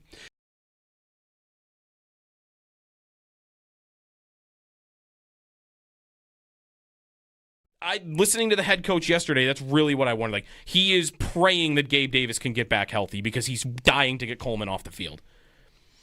I don't think it's justified to take Coleman off the field. Coleman, listen, like, they put him in rough spots, but like, as we mentioned, there's one deep throw where he is open and Allen misses him. Is he the only one accountable? If he doesn't try in a play, or if he doesn't come up with a catch, or if he doesn't separate, but then on another route, he does beat his man and get open, and Allen misses. Like, Allen's not accountable to that. Only Coleman's accountable. But how many times is that happening? Oh, I know. That he's getting open, and it's on the quarterback that he's not the guy that's getting involved on a game-to-game basis. In this game, there are two deep throws to Coleman where he is open enough to get the ball on him, and the quarterback didn't do it. Yeah. That's two deep shots. And sure, is one back shoulder throw a rough rep from him? Yes. And is there one where he also just doesn't separate and they're trying to force him the ball? Like, sure, out and ups. Yep. But I almost feel like we are getting at the point where it's almost like Coleman is being scapegoated for the other problems. Because, of course, scheme problems, no Kincaid. I've got a blocking tight end out there running my seam routes, and Jackson Hall's been a nice player so far. Tyrell Shavers is my other outside receiver because Palmer is injured. Like, I've got a lot going on. The quarterback's got happy feet. He's not seeing things. He's not trusting things. And without saying, like, I'm not putting zero blame on Coleman for what's happening. I just think he is exactly what they thought he is, and they're mad about it. Well, no, I don't think. Sorry, he's what we thought he was. What we thought he's he was. exactly what everyone thought he was. Yes. And they're mad about that. Right. Like, how come this isn't working? Right. Where's my basketball above the rim player? Like, well, those are always low percentage plays, and you're mad that this kid, and he's a kid, he's young, and he's probably catching too much, and you start him where he shouldn't. You play him out of position. Like, there's so much going on with that, and they're mad about that. Isn't that part of isn't that the opposite, the approach, though, that they always take to developing a young player? Is, hey, if there's too much on his plate and he's not up to handling it all, we're not going to put it all on his plate. We're going to put it on somebody else.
Hello to all you fine people who served our country, to our veterans. Marv Levy here, former Buffalo Bills coach and a member of the Pro Football Hall of Fame, class of 2001. Beyond that, I too am a veteran of World War II. In 1943, the day after I graduated high school, along with 12 of my classmates, we all enlisted into the Army Air Corps and served during World War II. Since then, I have had great respect for all of those people who serve our nation. And it's so honorable for me to be able to express my honor for all of you on Veterans Day. I wish you all great days ahead. Thank you for serving our nation. Marv Levy with a message on Veterans Day. Yes, yes. Happy Veterans Day. Thanks to the veterans out there, everyone for their service. There was a World War II veteran at the Dolphins game on Sunday, and it was the best looking 100-year-old person I've ever seen in my life. We were all turning to each other like, that guy's not can't be 100. He looks like he's 70. He was 100. Shout out to him. Yeah, crazy. Living that South Beach lifestyle, I guess, Yeah, I guess. 803-0550 to join us. If you want to get calling, you can. 1-888-550-2550. Just, looking around at a couple of things and wondering where it's going to go from here. Conference, who's going to win the AFC? Right now. Is it going to be Kansas City again? They're not in a spot. Who's going to win and the they're AFC? probably going on the road, too. What are their odds to not win the division in New York Times? Probably like 25%. They can't be, to win it, I mean. Who's going to win the AFC? Because can you envision any of those teams that are currently in first place right now winning the conference? All right, any of the current leaders of a division. You want to ask them individually. Of the leaders of the division, the AFC. Right. Denver, can you envision them in the Super Bowl? Definitely no. Colts. Their quarterback is a mess. Colts, can you envision them in the Super Bowl? If they got the right draw, yes. Okay. Let me give you this. Matchups matter. What would happen in a Colts-Bills game? They would try to run the ball through the Bills' face. And they would do it.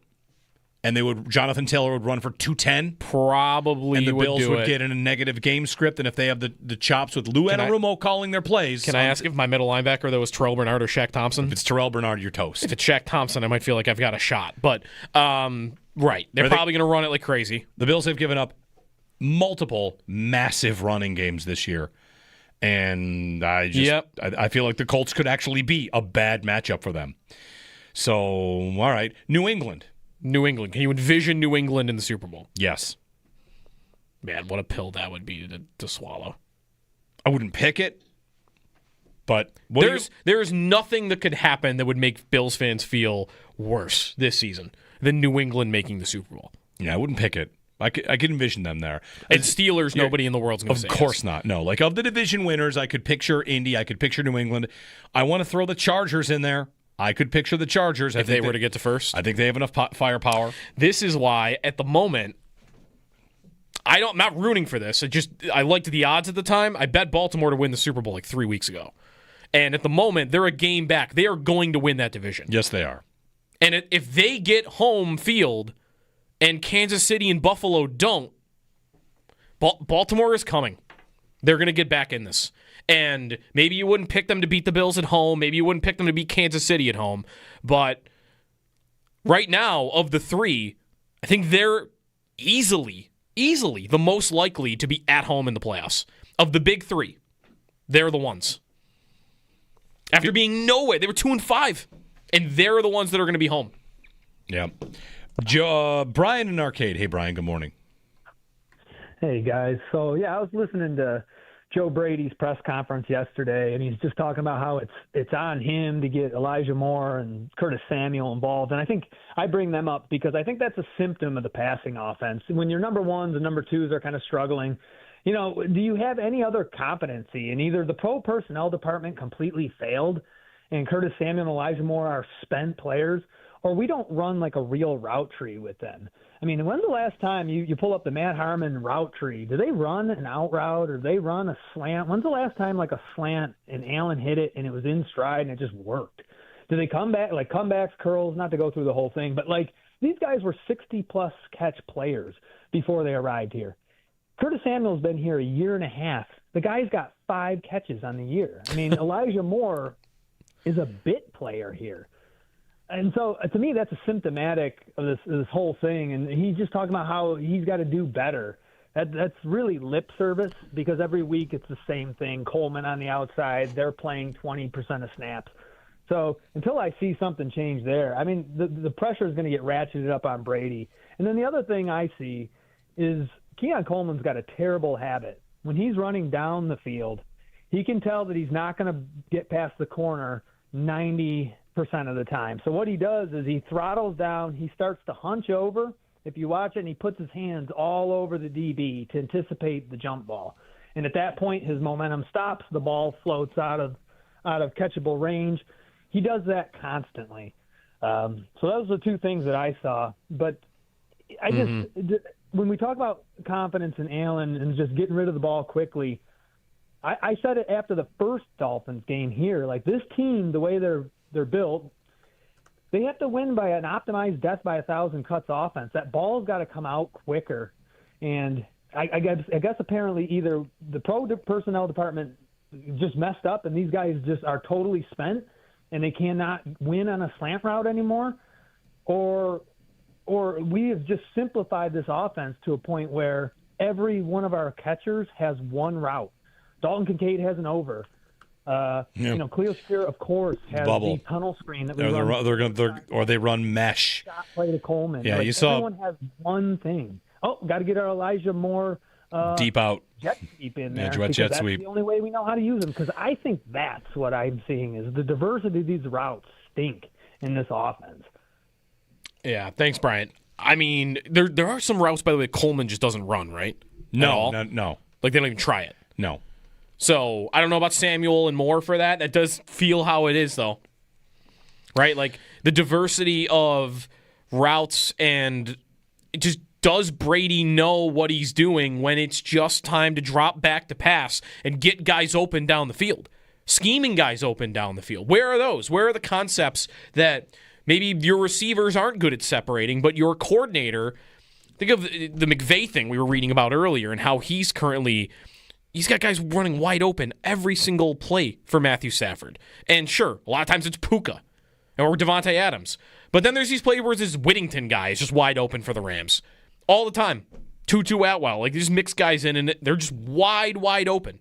And it feels like the only time a guy's wide open for the Bills is when it's around the line of scrimmage or Allen has bought 10 seconds. That's it. So, I mean, I've wondered about this with Brady since Diggs fell off with him. Like, that's a part of this, too, is, like, you might want Diggs back right now for the lack of wide receiver or even for the leadership part of it, for what he's doing in New England right now. I would wonder what Joe Brady would be doing with Stephon Diggs. Well, we saw what he did with Diggs. It was terrible. Screens, right. Like, I don't know if it seems impossible to say this, but I don't know if Brady knows how to use a receiver that separates. Well, in this offense, again, like, I guess I'd want to get to what happened last year. Brady got the job, and the mission was keep us on schedule, complimentary football, no turnovers. And he did that for 20 games, did it for 6 games to close out the season, the playoffs. All of last year, they were amazing. His quarterback won the MVP. Wouldn't you think that Brady thinks like, listen, this is good process, and I'm right now not getting good results. So I'll stick with my process because it got this quarterback the MVP. And any idea that I don't know how to use a receiver, hey, last year, Josh Allen won the MVP, and we won a bunch of games, and we got a bad spot on 4th down, or else we're going to the Super Bowl. Like, Brady, I think, is more likely to feel like Dorsey would have felt after the Denver game. Dorsey got fired after Denver, and he didn't even have necessarily a bad day that was his fault. They had James Cook fumbled on the first play of the game against Denver. In this game, Brady in the offense, and we had a caller earlier bring this up, without those turnovers, I think they absolutely do get back in that game and probably win it. And that doesn't mean that the offensive issues are not a problem. But if you're Joe Brady, he's like, I didn't fumble twice. And I didn't throw a pick in the end zone. Sure, but you did have 4 3-and-outs in the first half. I know. Like, before the turnover started, you were down. I know. I know what you mean, though. Like, but like, hey, this is good process. We're just not getting the results right now. How long did the Dolphins beat their heads into the wall saying, hey, we scored 70 points with this style of offense. We're going to keep doing what we're doing. I know. And meanwhile was, no, guys, the league just figured you out. You should probably pivot. And then they didn't. Well, I think. And now the whole thing is burning down in Miami. I know they just beat the Bills. I do think that will be the downfall of Brady is he doesn't have a counterpunch. And I would absolutely bet this is his last year here. Wherever it ends, I think he's done. I think you think they'd fire him? I think they will. He doesn't get a job. They will part ways. I also think that any idea that he's going to get like the LSU job, or Penn State. I don't get that. I'm sorry, a guy that's never been a head coach before is just going to take over LSU? That is not how that works. No. Everybody's job comes first at some point. He wants a job. He's got to go to, I don't know, you're going Power 5. He goes to, Vanderbilt actually was ranked this year, right? So, well, the thing is he's got connections at LSU and Penn State, which is why he's always attached to those jobs. Sure, you got connections. Yeah. The idea you're just going to jump from never having been a head coach to running a college program. How many times does that happen? I just think it's a pretty big leap. Marcus Freeman was never a head coach before he got the Notre Dame job. I'm not saying it happens all the time. Right. But he was promoted from within, not had connections. That's fair. Right, he was already at Notre Dame. And they were thrilled. They announced to the players he's just he's in the program and just ascends. So what's his next job? I don't know. He's a coordinator again, just on a different team? I don't know. Mike in Connecticut. Hey, Mike. Hey, guys. Good morning. How you doing? Good. Hey, just a few things I'd like to touch on. The last caller talked about receivers. And, I know everybody's waiting for Palmer to come back. But just having a chance to look over the 6 games that he played, he had 20 targets. 9 of them were in the first game. So over the last 5 games he played, he only had 11 targets. Okay? The other thing is I want to jump to defense. You were talking the other day about a guy like Diggs that had a little bit of dog in him. It seems that this year the only guy we have like that is Bosa. Russo, to me, seems like if he knocked a player down, that he'd actually pick him up. He's too much of a nice guy. And my last point would be about McDermott. I'd love for him to one time come in the press conference and be like a Mike Tomlin, just to say we got our butts kicked up and down the field. We were terrible on offense, terrible on defense. Kind of light a fire under these guys, not always saying the politically correct answer just so that he doesn't take any flack from it. Yeah. Just want to hear your thoughts on my 3 points, and thank you. Thanks, Mike. I think McDermott does that. You're right, though. He does a little bit more carefully. But he's not – he called his offense cute. He said we got too cute, and that is a shot at your coordinator and how your offense is run. So, I think that was a long time ago, and they have not stopped from that. He did that after the New England game. Okay. I thought he did it the following week, too, when he lost to Atlanta. But the first time he said it, he was talking about the Knox handoff after the New England game. Right. Well, right, because it was a thing after they did it again against Atlanta. It's your coach just said too cute. You did it again, and I think he did also say it again after that post game. So it's been like a month of this. What was the other thing he wanted to get to? Oh, Palmer. Yeah, right. Palmer. We are living on Palmer caught 2 passes against Atlanta as that's the key. He had not been a major part of their offense, but he's they probably need him. The best you got. I mean, they need him. What's the best? Would be your favorite receiving trio going into the playoffs on this team? Yeah, because right now, you know where I'm at. I am at Gabe, Palmer, Shakir. I want those to be their 3 receivers going into the playoffs. Starting receivers, the guys who play the most: Davis, Palmer, and Shakir. That's where I'd be at. It's bleak. I know. 803-0550 and 1-888-550-2550. The Northtown Automotive Extra Point Show is coming up. I just made a bet with somebody in the chat. Really? Yeah, can we put bets on the bet board from the chat? We have a spot. We got an available spot. We got Jay Budd in the YouTube chat that said the Ravens are not winning the North. And I have That's crazy. I have the Ravens, and he has the field. $20. Take that. They are absolutely. Wait, you got even odds on that? Yeah, you should take. Do you want to know what you would get if you took that to an app right now? Sure. Ravens minus 230. Okay. I'll take. You got it at plus 100. You should ask if he'll bet with you too. He says they're not winning the North. You want to know the Ravens? I mean, I already have action on them. I bet them to win the Super Bowl. Do you want to know the Ravens? I might cash that out. Do you want to know their next 3 games? The Ravens? Yeah. It's easy? Browns, Jets, and then Bengals. Burrow hopes to come back for Thanksgiving. And then the Steelers, and then the Bengals. Yeah, I just don't see how they don't. Their defense is getting a little better, too, now that it's getting healthier. Yeah. A little better. They're Still gonna not be, great. They're going to be fine. Yeah. They're going to be. They won in Minnesota, who's got a good, tough defense. They won. Yep. All right. Extendo Sports and the Northtown Automotive Extra Point Show here on WGR.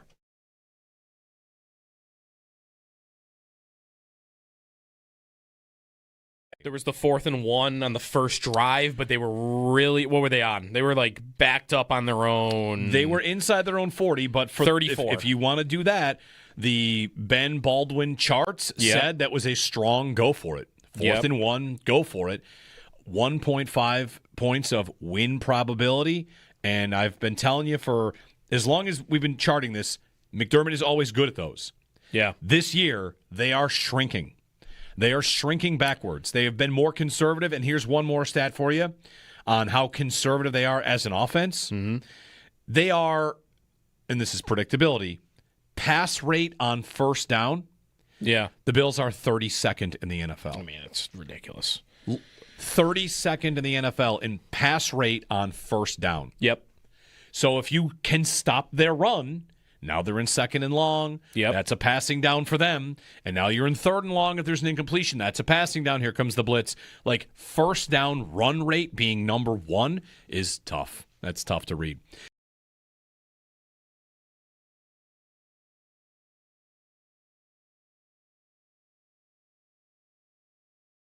Listening to the head coach yesterday, that's really what I wanted. Like, he is praying that Gabe Davis can get back healthy because he's dying to get Coleman off the field. I don't think it's justified to take Coleman off the field. Coleman, listen, like they put him in rough spots, but like as we mentioned, there's one deep throw where he is open and Allen misses him. Is he the only one accountable? If he doesn't try in a play, or if he doesn't come up with a catch, or if he doesn't separate, but then on another route, he does beat his man and get open, and Allen misses. Like, Allen's not accountable to that. Only Coleman is accountable. But how many times is that happening? Oh, I know. That he's getting open, and it's on the quarterback that he's not the guy that's getting involved on a game-to-game basis. In this game, there are 2 deep throws to Coleman where he is open enough to get the ball on him, and the quarterback didn't do it. Yeah. That's 2 deep shots. And sure, is one back shoulder throw a rough rep from him? Yes. And is there one where he also just doesn't separate and they're trying to force him the ball? Like, sure, out and ups. Yep. But I almost feel like we are getting at the point where it's almost like Coleman is being scapegoated for the other problems. Because, of course, scheme problems, no Kincaid. I've got a blocking tight end out there running my seam routes, and Jackson Hall's been a nice player so far. Tyrell Shavers is my other outside receiver because Palmer is injured. Like, I've got a lot going on. The quarterback's got happy feet. He's not seeing things. He's not trusting things. And without saying, like, I'm not putting zero blame on Coleman for what's happening. I just think he is exactly what they thought he is, and they're mad about it. Well, no, I don't think. Sorry, he's what we thought he was. What we thought he's he was. exactly what everyone thought he was. Yes. And they're mad about that. Right. Like, how come this isn't working? Right. Where's my basketball above the rim player? Like, well, those are always low percentage plays, and you're mad that this kid, and he's a kid, he's young, and he's probably catching too much, and you start him where he shouldn't. You play him out of position. Like, there's so much going on with that, and they're mad about that. Isn't that part of isn't that the opposite, the approach, though, that they always take to developing a young player? Is, hey, if there's too much on his plate and he's not up to handling it all, we're not going to put it all on his plate. We're going to put it on somebody else.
All right, closing things out. I liked Hard Rock Stadium, by the way. Yeah?